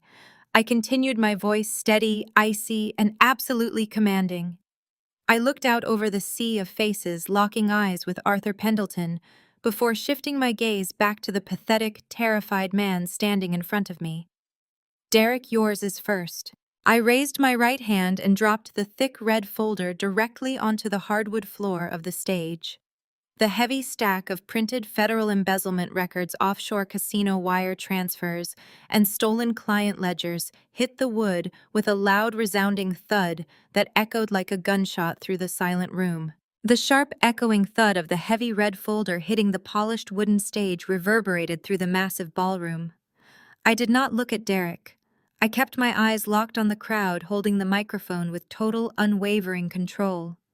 Inside this folder, I announced, my voice cutting through the thick, terrified silence of the room like a scalpel. "You will find fully executed divorce papers. I signed them this morning. But that is the least interesting thing in there." I shifted my gaze away from the sea of country club wives and locked eyes directly with the bank executive sitting at the premier table near the front. Arthur Pendleton, Derek's regional director, was sitting perfectly still, his champagne glass suspended halfway to his mouth. More importantly for the bank executives in the room, I continued, my tone dropping to a clinical, razor-sharp register. "That folder contains certified external wire transfer logs. They prove unequivocally that Derek has embezzled $150,000 directly from the retirement accounts of your elderly clients." A collective physical shockwave ripped through the audience. Someone in the back row dropped a glass. It shattered against the marble floor, but nobody looked away from the stage. "He washed the stolen funds through a dummy shell company registered in the Cayman Islands," I stated into the microphone, making sure every syllable was perfectly enunciated. "He used those stolen pensions to pay off massive, unregulated sports betting debts. He also used those funds to cover a $6,000 a month luxury lease in downtown Boston for his 23-year-old mistress. Her name is Chloe Evans. She works as a teller at your branch. The blood drained completely from Arthur Pendleton's face. He looked as though he had just been physically struck. Next to him, the vice president of regional compliance stood up so fast, his heavy wooden chair screeched violently backward across the floor. Two other senior executives immediately stood up beside him, their faces pale and stricken with absolute corporate terror. Derek Arthur demanded, his voice entirely devoid of the warm paternal sympathy he had been offering just 5 minutes ago. His tone was now sharp, authoritative, and laced with panic. "Did you access Eleanor Gable's trust account?" Derek was sweating profusely. Large drops of moisture gathered on his forehead and upper lip. He looked frantically back and forth between his boss and me, his chest heaving. His tragic, devoted father facade had completely evaporated, replaced by the cornered, frantic energy of a trapped animal. "Arthur, please," Derek stammered, holding his hands up toward his director. "Do not listen to a word she is saying. I told you she is having a severe psychotic break. She is completely delusional. The doctors warned me she would make up insane, paranoid lies to hurt me. She is sick. Check page 4 of the dossier." "Arthur," I said calmly over the microphone, completely ignoring Derek's pathetic, desperate outburst. I highlighted the routing numbers. "You will see that Derek forged Mrs. Gable's authorization signatures on the 12th of every single month for the past 2 years. He initiated the transfers from his dedicated terminal using his personal administrative bypass codes." Derek let out a strangled, breathless sound. He realized instantly that I possessed the exact details of his digital footprints. He lunged forward. He threw himself onto the stage floor, scrambling frantically on his hands and knees toward the red folder. He grabbed the thick cardboard, his fingers tearing at the cover as he ripped it open. He stared down at the crisp, undeniably authentic financial logs, the highlighted offshore accounts, and the printed text messages coordinating his gambling debts. His hands began to shake violently. "Tear them up, Derek," I suggested, looking down at him with profound disgust. "Destroy the pages right here in front of your boss. It does not matter. Those hard copies are just for your personal reading pleasure." The digital files were already delivered to the FBI Financial Crimes Division, the SEC, and your bank's internal fraud department at exactly 8 o'clock this morning. They are already auditing your terminal. Derek collapsed back onto his heels. The red folder slipped from his trembling hands, the papers scattering across the stage floor. He stared up at me, his mouth opening and closing without producing any sound. He was ruined. His career, his freedom, and his carefully constructed false reality were completely obliterated in less than 60 seconds. The ballroom erupted into chaotic, panicked whispers. The country club elite were openly staring at Derek with horror and revulsion. Embezzling from the elderly was a crime that not even Brenda's wealth could spin or sanitize. Lies. The shrill, piercing shriek echoed from the side of the stage. Brenda stormed forward, her face flushed an ugly mottled crimson. She shoved past a frozen waiter, her designer dress swishing furiously. She could not process the reality of the situation. Her absolute narcissism refused to accept that her golden son was a federal criminal, and her furious entitlement demanded immediate control over the room she considered her personal kingdom. "This is an absolute fabrication!" Brenda screamed, pointing a trembling, manicured finger at my face. "She is a sick, twisted woman trying to destroy my family." "Security!" She signaled frantically to the two large men in dark suits who had followed her earlier. "Security, remove this trash from my country club right now. Throw her out." The two guards hesitated, glancing nervously at the bank executives who were currently pulling out their cell phones and furiously dialing their legal teams. The room was spiraling entirely out of Brenda's control. I lowered the microphone slightly. I did not step back. I did not flinch at her screaming. I simply turned my head and locked my icy gaze directly onto my mother-in-law. I still had 2 folders left. Brenda's shrill command hung in the ballroom air, desperate and pathetic. The 2 security guards shifted their weight, their eyes darting between Brenda's flushed, furious face and my perfectly composed stance on the stage. Neither man took a single step toward me. They knew exactly who held the real authority in this room. They were paid hourly wages to handle minor disruptions, not to physically assault a billionaire chief executive officer standing in a tailored ivory suit. They took a synchronized step backward, clearing my path and leaving Brenda completely exposed. I looked down at Brenda, letting the silence stretch until it became physically uncomfortable for everyone watching. Her chest heaved rapidly. The illusion of the untouchable matriarch was fracturing under the weight of my absolute indifference. The wealthy socialites she had spent hours gossiping with were now staring at her with poorly concealed horror. "Your country club," I repeated, my voice echoing through the microphone, cool and entirely devoid of any emotion. "You have spent the last 5 years parading around Oak Ridge, Brenda. You act as though you own the very ground we are standing on.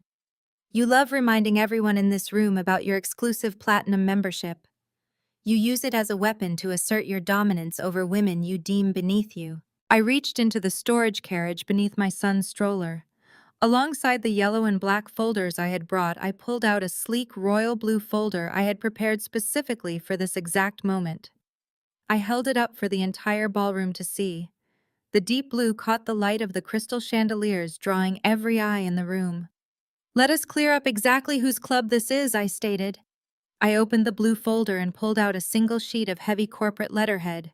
"You see, Brenda Derrick never had the income to sponsor a platinum family membership here. He barely had the credit score to finance a leased sedan. This membership was secured entirely through a corporate sponsorship program. Specifically, it is a perk completely funded by Vanguard Asset Holdings, my firm. I pay the $50,000 annual dues. I hold the primary account. You are nothing but a complimentary guest riding on my corporate tab." I scanned the sea of shocked faces until I found the general manager of Oak Ridge. He was standing near the grand piano, sweating through his pristine suit, looking absolutely terrified. "Mr. Sterling," I called out, my voice ringing with undeniable executive authority. "As the CEO of Vanguard Asset Holdings and the primary account holder, I am officially revoking Brenda Blackwood's guest privileges effective immediately. Cancel her membership. Now." Mr. Sterling swallowed hard, nodding quickly. "Yes, ma'am. Right away, Mrs. Blackwood. I will have security escort her to her vehicle whenever you are finished." Brenda staggered backward as if I had physically struck her. The collective gasp from the country club wives was deafening. To be stripped of a platinum membership in front of the entire Oak Ridge board was the ultimate social execution. Her face drained of all color, replacing the angry red flush with a sickly ash-gray pallor. She opened her mouth, sputtering, searching for a defense, but no words came out. Her entire social standing had just been incinerated. I was not finished. "Furthermore, Brenda," I said, pulling a second thicker document from the blue folder, "it is time we address your living situation. You love hosting your bridge club in that stunning top-floor luxury condo downtown. You love telling your friends how your successful, brilliant son bought it for you as a token of his immense gratitude. You even had the audacity to invite me there for tea and boast about Derek's financial prowess." I let the heavy packet of paper flutter from my fingers. It drifted down from the stage and landed perfectly at Brenda's feet. "Derek does not own that condo," I said, my voice dropping to a deadly quiet register that forced the entire room to lean forward in absolute silence. "Derek has never owned real estate in his entire life. The property at Riverfront Plaza is owned by a private real estate holding company. It is an LLC that I registered, funded, and completely control. I own your home, Brenda. I have been paying your property taxes, your maintenance fees, and your utilities for the last 4 years." Brenda stared down at the paper on the floor, her entire body shaking violently. She looked like a woman standing on a trapdoor that had just swung open. "Inside that folder is your official, legally binding 30-day eviction notice," I announced, ensuring my voice remained remarkably steady. "My property manager will be there on the 1st of the month with the local sheriff to change the locks. I suggest you start packing today. Enjoy finding a new place to live on your son's non-existent salary." Brenda gasped for air, clutching her chest. She looked toward Derek for help, but Derek was still on his hands and knees on the stage floor, completely broken, staring blankly at the evidence of his own federal crimes. He had absolutely nothing to offer her. The towering, arrogant facade of the Blackwood family had been entirely leveled, reduced to rubble in front of their most prestigious peers. The women Brenda had lorded over for years were now looking at her with undisguised pity and revulsion. The silence in the ballroom was absolute. No one moved. No one dared to speak. The sheer magnitude of the destruction was paralyzing. Then the heavy sound of high heels aggressively striking the marble floor shattered the quiet. Megan shoved her way to the front of the crowd. Derek's sister and co-conspirator was practically vibrating with rage. Her professional, calculating lawyer persona had vanished, completely replaced by pure, unhinged fury. She looked wildly at her brother groveling on the floor, then at her mother hyperventilating near the stage. Megan marched directly up to the steps, glaring up at me with absolute, unrestrained hatred. Her fists were clenched so tightly at her sides that her knuckles were entirely white. "You evil witch!" Megan screamed, her voice shrill and echoing painfully across the silent ballroom. "You are destroying this family!" I looked down at her, my expression completely unchanged, holding the microphone steady in my hand. Before I could issue my response, the heavy mahogany double doors at the back of the ballroom slammed open with a concussive boom. No, a deep, resonant voice boomed from the back of the room, cutting through Megan's hysterics with absolute terrifying authority. "She is just taking out the trash." The deep, booming voice echoed off the vaulted ceiling and resonated through the crystal chandeliers, freezing Megan exactly where she stood. The absolute silence in the grand ballroom was instantly shattered by a collective gasp from the country club elite. The sea of wealthy guests parted instinctively, bodies pressing back against the linen-draped tables to clear a wide path down the center aisle. Trayvon emerged from the shadows near the grand entrance. My brother-in-law, a man who had spent the last 7 years being treated as a silent, compliant accessory by the Blackwood family, walked forward with a terrifying, unshakable confidence. He did not look like the quiet, defeated husband Megan loved to drag to these social events. He looked like a man who had finally broken his chains. Megan's jaw dropped. The furious, aggressive color drained from her cheeks, replaced by a sickly, pale shock. "Trayvon," she stammered, her voice suddenly lacking its shrill, commanding edge. "What are you doing? Tell this psycho to back off. Get security." Trayvon did not flinch. He did not bow his head or apologize the way he had been conditioned to do whenever Megan threw a public tantrum. He walked straight past Brenda, who was still hyperventilating and clutching her chest in a velvet chair, and stepped up to the base of the stage. He stopped right beside me. I looked at him, offering a slow, respectful nod. I stepped back and handed him the microphone. Trayvon took it, his grip firm, and looked directly down at the woman who had made his life a living hell. "Vanessa is not destroying this family," Megan, Trayvon said, his voice amplified and booming across the room. He spoke with a lethal, icy calm that made the remaining bank executives and socialites hold their breath. "This family destroyed itself. I am just finally refusing to pay the demolition bill." "What are you talking about?" Megan shrieked, her eyes darting nervously around the room, realizing her wealthy friends were actively stepping away from her. "You are embarrassing me in front of everyone." "You have been embarrassing me for 7 years," Trayvon shot back, stepping closer to the edge of the stage. He addressed the crowd, but kept his eyes locked entirely on his wife. "You and your mother loved to make jokes about my background. You loved reminding everyone at Christmas dinner that I was just a regional logistics manager, that I did not possess the prestigious Blackwood pedigree. You sneered at my family because they work with their hands. You mocked the truck I drove. You told your friends right to my face that I should be grateful you settled for someone so hopelessly blue-collar." Megan crossed her arms defensively, attempting to salvage her shattered pride. "I am your wife. You are supposed to support me. Supporting a partner is one thing." Trayvon corrected, his tone dropping to a deadly register. "Funding a fraudulent, pathetic lifestyle while you constantly stab me in the back is another. Pedigree does not pay the credit card bills, does it, Megan? When your mother needed a new Mercedes lease to keep up appearances at this country club, who quietly made the down payment, I did. When Derek's brilliant investments came up short, and he needed a quick $20,000 loan to avoid defaulting on his bar tab. Who covered it? I did. A low murmur rippled through the crowd. Brenda buried her face in her hands. Derek did not move from his spot on the floor. You all look down your noses at my paycheck. Trevon continued relentlessly, while secretly treating my bank account like your personal slush fund to maintain this pathetic illusion of wealth. You expected me to just shut up, sign the checks, and play the role of the grateful, quiet husband. Trevon, please, Megan whispered. Her aggressive posture collapsed. The realization that her carefully constructed high society persona was being publicly eviscerated was finally breaking her. We can talk about this at home. Please just put the microphone down. We do not have a home anymore, Trevon stated flatly. He turned his head toward me. I reached down into the storage basket beneath my son's stroller. My fingers closed around the final document I had prepared. I pulled out a vibrant neon green folder and handed it directly to Trevon. Trevon weighed the thick folder in his hands for a fraction of a second before tossing it directly at his wife. The heavy green folder hit Megan in the chest and dropped to the marble floor, sliding across the toes of her custom designer heels.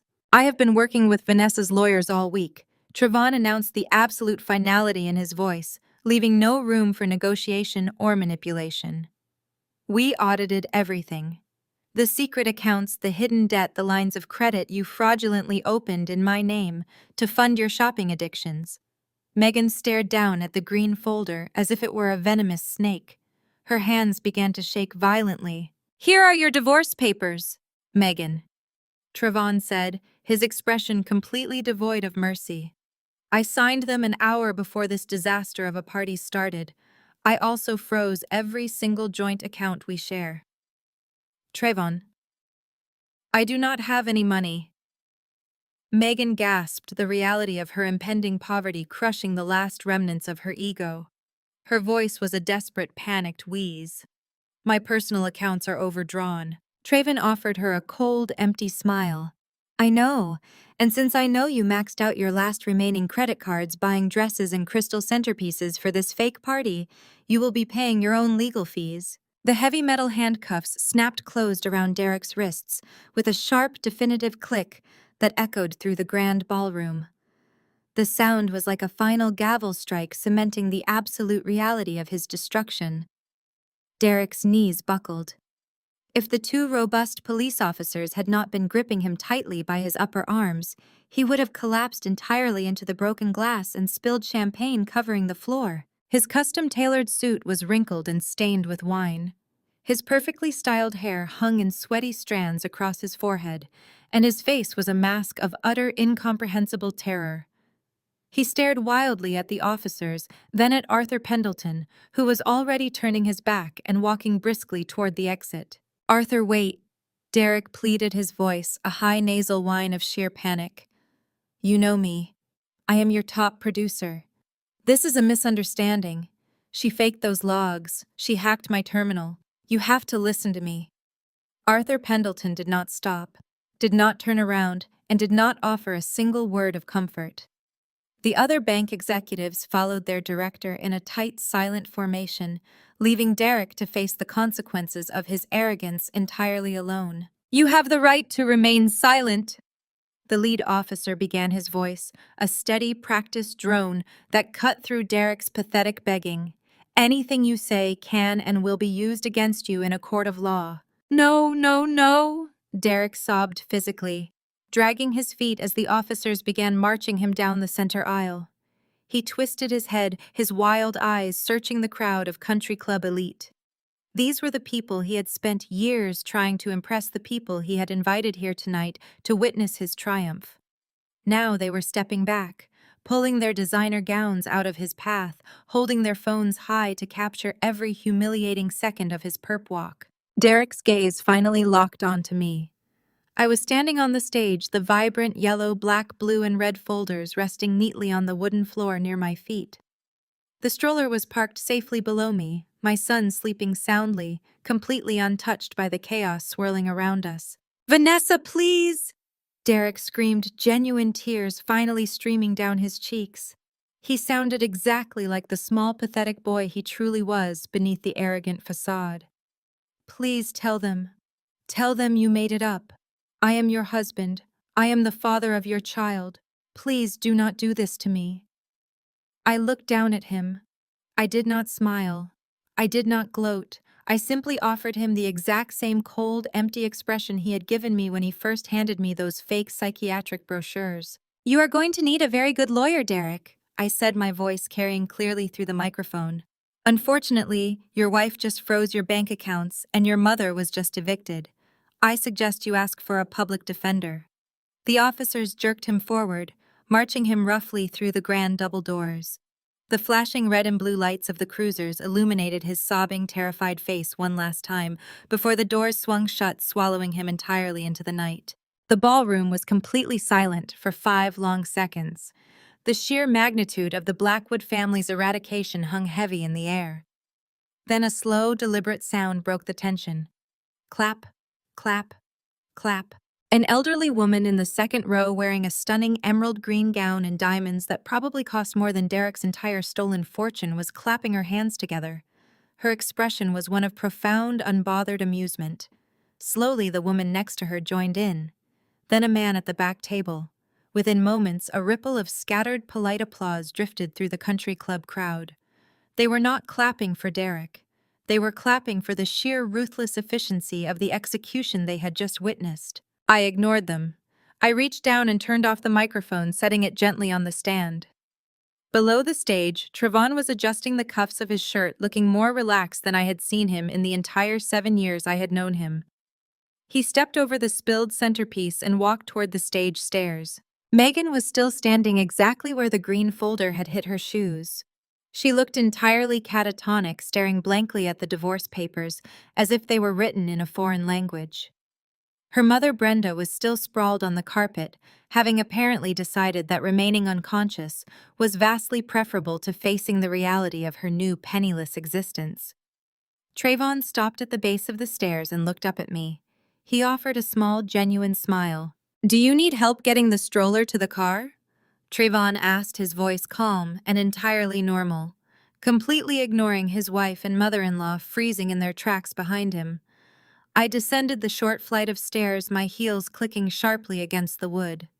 I gripped the leather handle of the Silver Cross pram and effortlessly disengaged the brake. "No thank you, Trevon," I replied, matching his calm demeanor.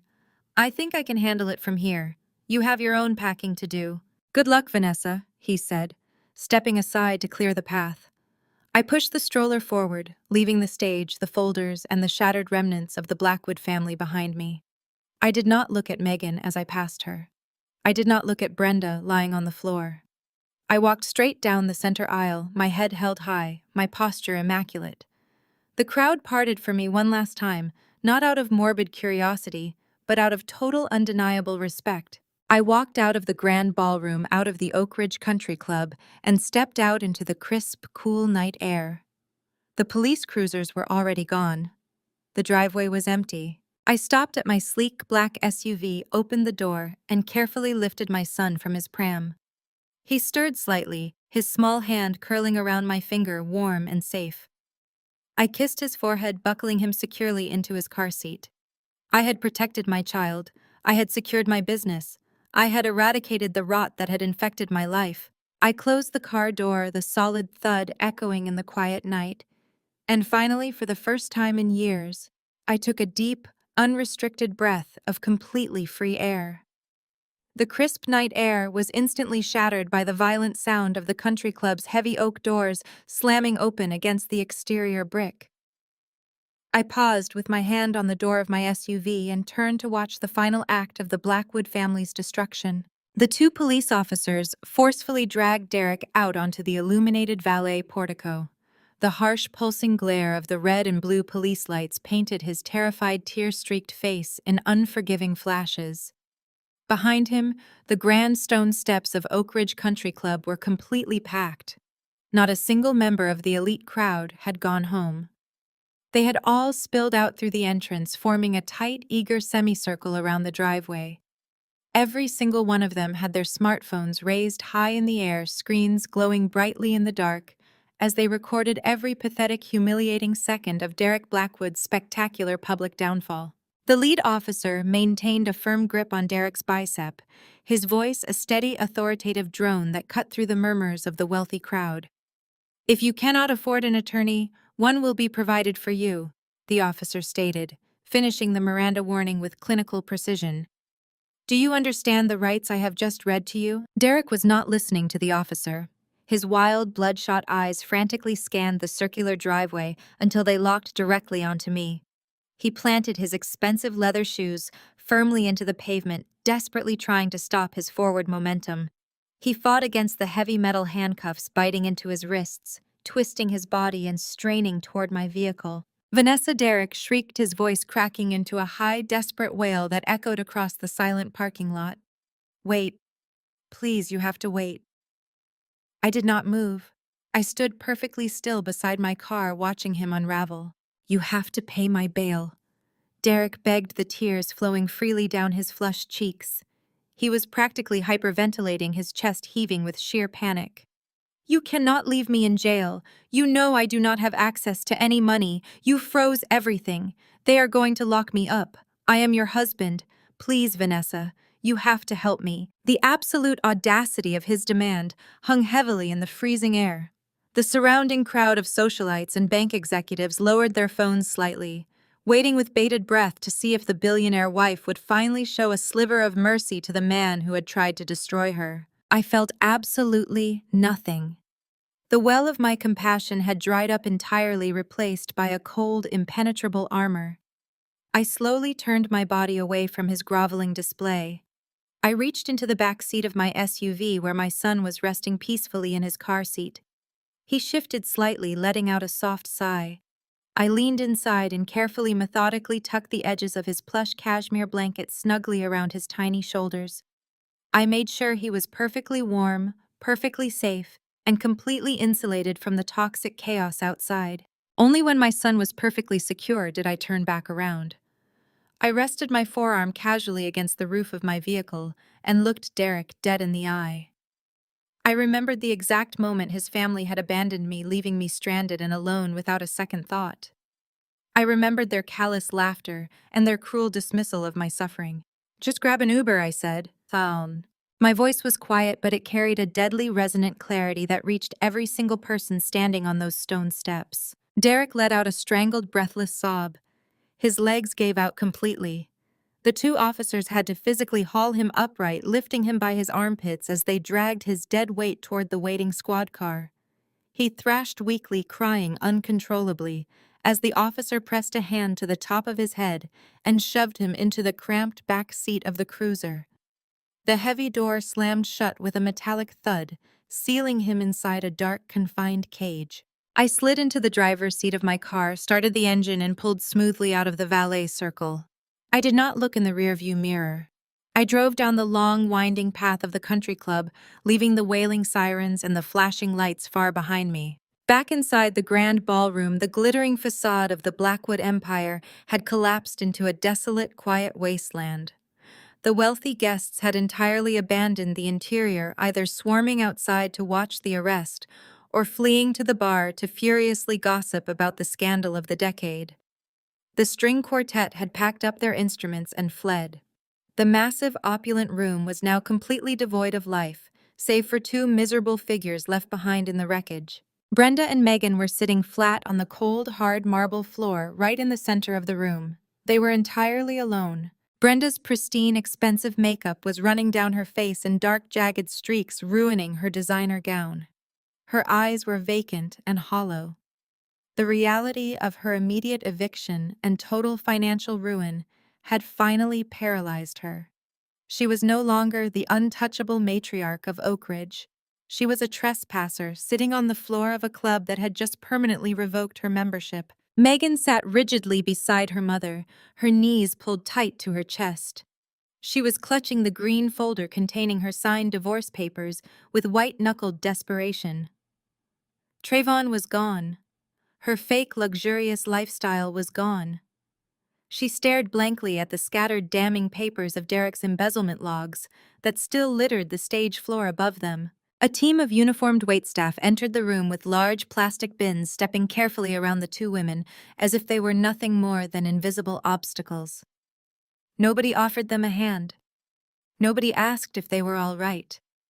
The Blackwood women who had spent their entire lives making everyone else feel small and insignificant were now completely socially exiled.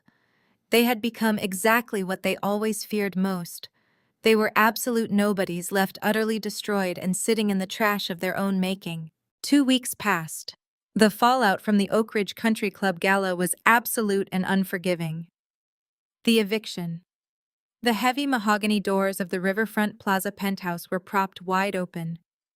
Brenda Blackwood, a woman who had previously considered carrying her own designer handbag, a physical burden, was currently wrestling a taped cardboard box through the foyer. Sweat dripped down her forehead, ruining whatever cheap makeup she had applied that morning. Standing perfectly still by the marble entryway was Mr. Vance, the senior property manager for my real estate holding company. He held a clipboard against his chest, his face completely impassive as he watched Brenda struggle. "You have exactly 40 minutes remaining," Mrs. Blackwood, Mr. Vance stated, glancing down at his stainless steel watch. "At noon, the locksmiths will arrive to change the deadbolts. Anything left inside the unit will be considered abandoned property and disposed of accordingly." Brenda dropped the box. It hit the floor with a loud thud, the sound of breaking porcelain echoing from inside. She gasped, dropping to her knees to inspect the damage, but Mr. Vance cleared his throat sharply. 40 minutes, he repeated. Brenda let out a ragged sob, hauling herself back to her feet. She looked around the sprawling luxury condo she had paraded as her own for 4 years. The walls were bare.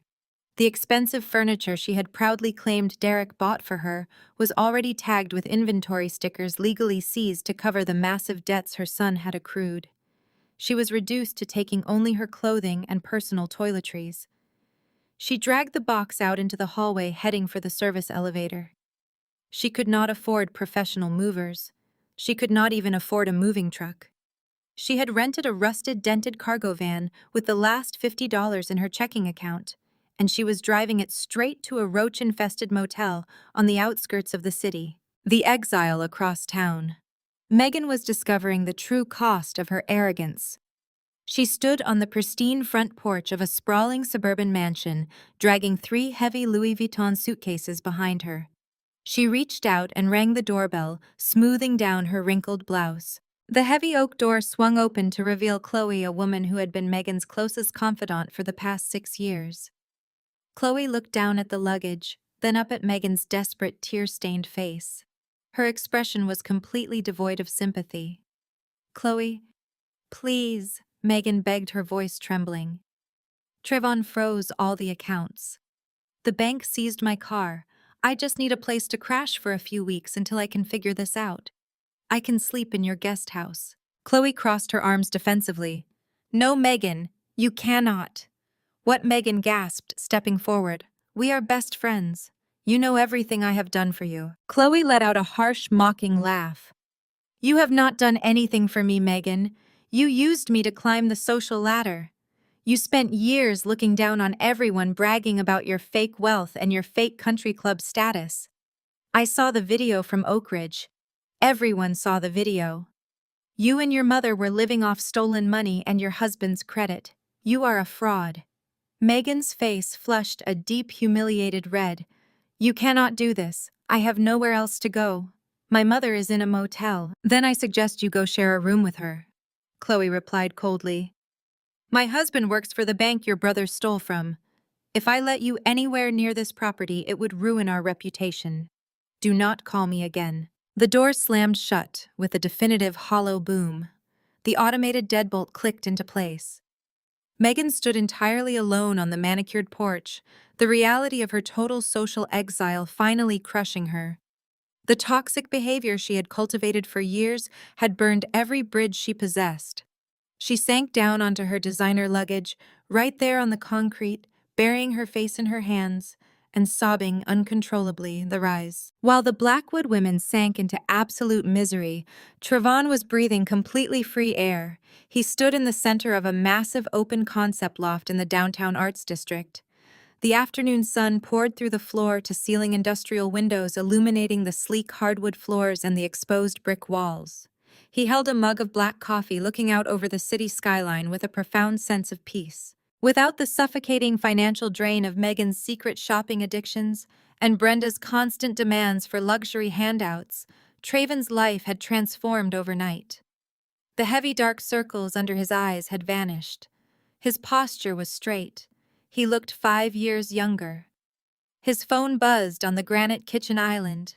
He walked over and answered it with a bright, genuine smile. "Yes, Mr. Sterling," Trevon said, leaning against the counter. "I saw the offer letter this morning. The terms for the Vice President of Regional Logistics are excellent. I am fully prepared to step into the role on Monday." Traven ended the call and took a long sip of his coffee. He had shed the dead weight of the Blackwood family, and his career was already launching into the stratosphere. He was no longer the quiet, defeated husband forced to grovel for respect. He was a wealthy, successful executive entirely in control of his own destiny. The call. The concrete walls of the county correctional facility were painted a sickening pale green. The air smelled strongly of bleach and stale sweat. Derek sat rigidly on a bolted metal stool in the communal recreation room. He was wearing a stiff, bright orange jumpsuit. The fabric scratched against his skin. His perfectly styled hair was gone, replaced by a greasy, unkempt mess. His face was pale and hollow, the arrogant glow of the country club completely erased by the harsh, violent reality of maximum security lockdown. He gripped the heavy plastic receiver of the prison telephone with both hands, his knuckles turning entirely white.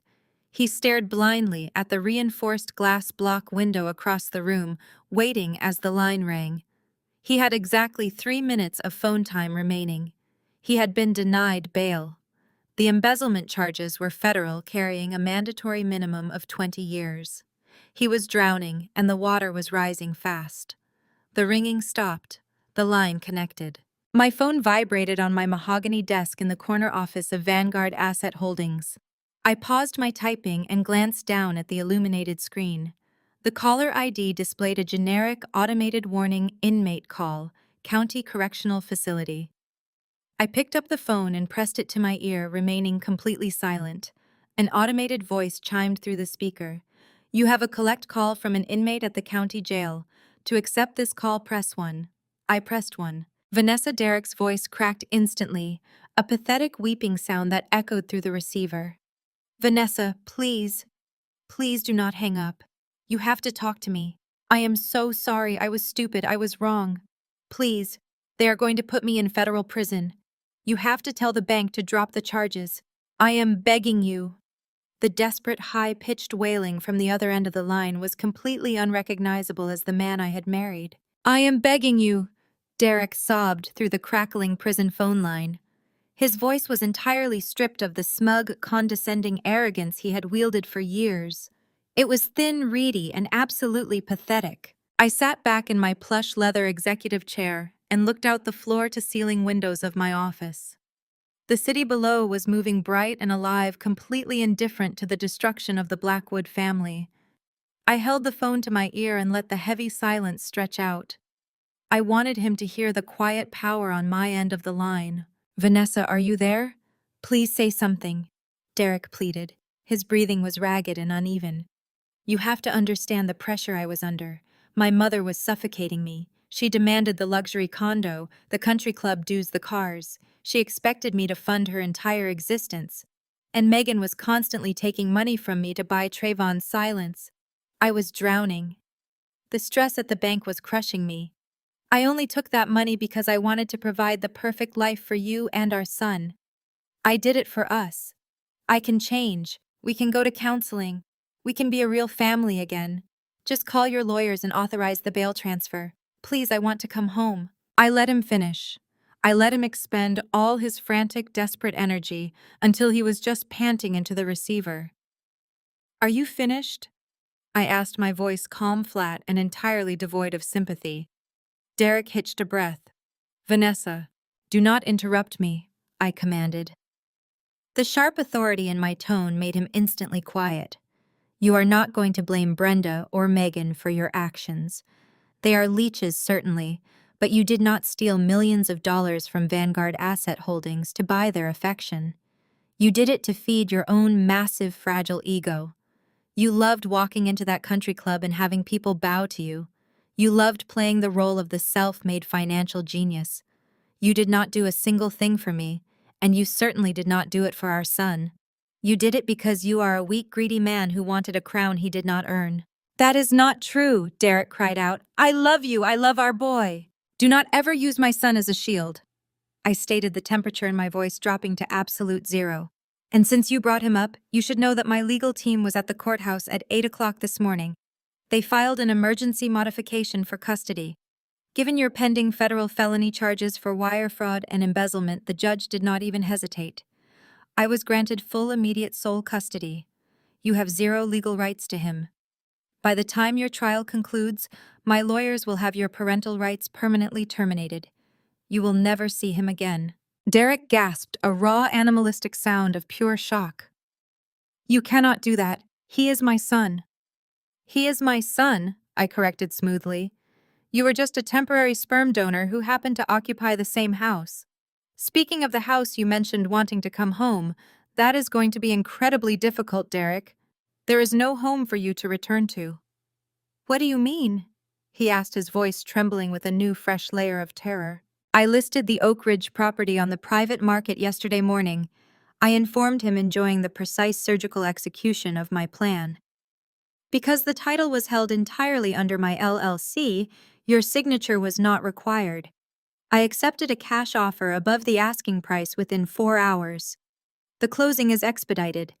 I am moving to a private gated estate in the Northern Hills. It has a state-of-the-art security system, and the guards have already been given a photograph of your face with strict orders to call the police if you ever approach the perimeter.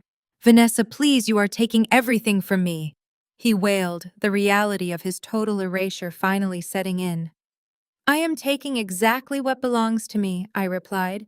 You wanted to be the untouchable king of the city, Derek. You wanted everyone to know your name. Well, now they do. You are headline news. Enjoy your 15 minutes of fame and enjoy federal prison. Vanessa, no, do not hang up, Vanessa. I pulled the phone away from my ear and pressed the red button. The line went instantly dead. The final toxic cord tethering me to the Blackwood family was officially severed. I placed the phone face down on my desk, stood up, and smoothed the front of my tailored suit. It was time to go pack. 2 days later, the sun was beginning to set over the Oak Ridge neighborhood, casting long golden shadows across the manicured lawns. I stood in the center of the master bedroom, the space that had once felt like an immaculate, suffocating prison cell. The room was completely bare. The expensive furniture had been hauled away by the stagers. The walls were stripped of their artwork. The massive walk-in closets were empty, devoid of Derek's designer suits and my old conservative dresses. The only object remaining in the room was a single medium-sized cardboard box resting on the hardwood floor. I picked up a roll of heavy packing tape. The sharp tearing sound of the adhesive unrolling echoed loudly through the hollow house. I sealed the top of the box, pressing my hands firmly along the edges to ensure it was secure. Inside were the final remnants of the false life I had maintained for the past 5 years. Financial records, old property deeds, and the discarded pieces of the submissive wife persona I had finally shed. I stood up and looked around the empty room one last time. There was no nostalgia.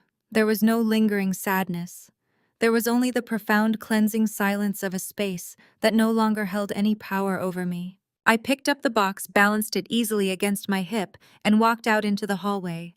My heels tapped a steady, victorious rhythm against the floorboards as I made my way down the grand staircase for the very last time. I walked out the front door, locked the deadbolt, and stepped out into the cool evening air, ready to start my real life. 6 months drifted by with the gentle, uninterrupted rhythm of a life finally lived on my own terms. The morning sun cast a brilliant, warm glow across the sprawling stone terrace of my new estate in the Northern Hills. I sat in a plush, oversized lounge chair, sipping a cup of perfectly brewed black coffee. The air up here was crisp and entirely clean. There were no sirens, no flashing police lights, and absolutely no uninvited guests. The private security gates at the bottom of the long, winding driveway ensured that my sanctuary remained completely impenetrable. My son sat on a thick woven blanket at my feet, giggling as he stacked brightly colored wooden blocks. He had grown so much in the past half year. His cheeks were round and flushed with health, his eyes bright and alert. The toxic, suffocating tension that used to permeate the air of our old house was entirely gone, and he was thriving in its absence. He knocked over his tower of blocks with a joyful shriek, and I laughed with him, leaning down to ruffle his soft hair. A soft melodic chime echoed from the intercom on the terrace wall. "Miss Vanessa," the security guard's voice sounded through the speaker. "You have a guest at the main gate, a Mr. Trayvon Sterling. He says he is expected. Please let him through, thank you," I replied, pressing the intercom button. A few minutes later, Trayvon walked out onto the sunlit terrace. The transformation in him was nothing short of miraculous. When he was married to Megan, he always looked like a man carrying a physical boulder on his back, exhausted, diminished, and perpetually braced for the next insult. The man walking toward me now stood tall, his shoulders relaxed and his stride confident. He wore a sharply tailored navy suit without a tie, looking every inch the successful vice president he had recently become. "Vanessa," he said, his face breaking into a wide, genuine smile. "Look at this place. It is absolutely incredible." "It is peaceful," I corrected, standing up to give him a warm hug. "That is the best part about it." Trayvon knelt down onto the terrace floor, getting right on eye level with my son. He pulled a beautifully wrapped, heavy rectangular box from his leather briefcase. He handed it to the baby, who immediately began tearing at the silver wrapping paper. Inside was a stunning, handcrafted wooden train set, personalized with my son's initials carved into the side of the engine. "It is from a small artisan shop downtown," Trayvon explained, watching my son excitedly examine the wooden wheels. "I wanted to get him something real, something that would last." "It is perfect, Trayvon." "Thank you," I said, deeply touched by the thoughtful gesture. I walked over to the outdoor kitchen area built into the stone wall of the terrace. I pulled a bottle of vintage champagne from the chilled refrigerator and expertly popped the cork. The crisp, sharp sound felt like a celebration all on its own. I poured the golden liquid into 2 crystal flutes and walked back, handing one to Trayvon. He accepted the glass and looked out over the sweeping view of the valley below. "It is strange," Trayvon mused quietly, staring at the distant city skyline. "For years, I genuinely believed I was trapped. I thought that putting up with Megan's abuse and her family's arrogance was just the price of loyalty. I thought family meant enduring everything they threw at you. They weaponized the concept of family to keep us exactly where they wanted us," I replied, taking a sip of the icy champagne. "They convinced us that their absolute dysfunction was normal." Trayvon turned to me, raising his glass slightly. "You showed me that true family is built entirely on respect, not blood or legal contracts.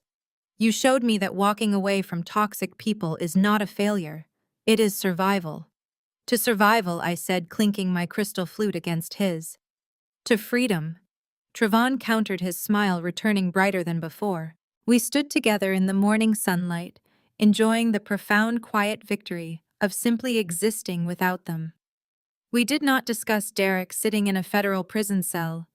We did not discuss Brenda living in a cheap, crumbling motel room, or Megan sleeping on the couches of people who secretly despised her.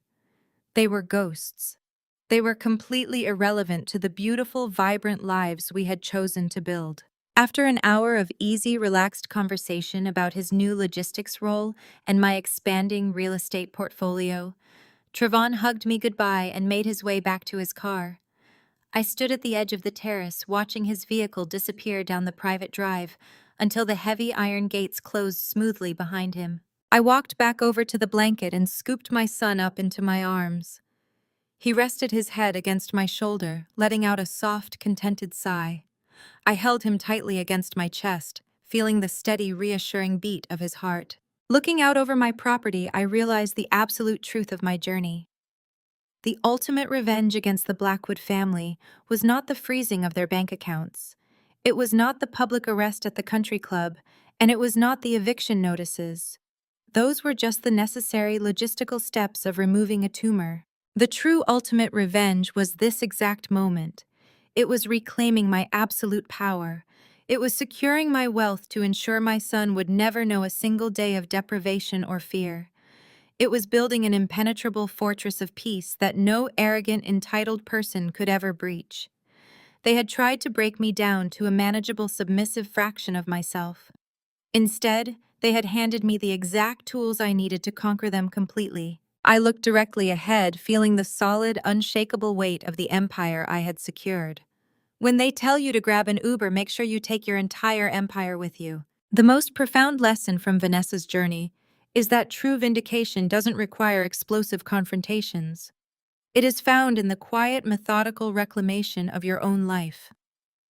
When faced with relentless manipulation, the ultimate victory is walking away with your peace, your assets, and your dignity completely intact.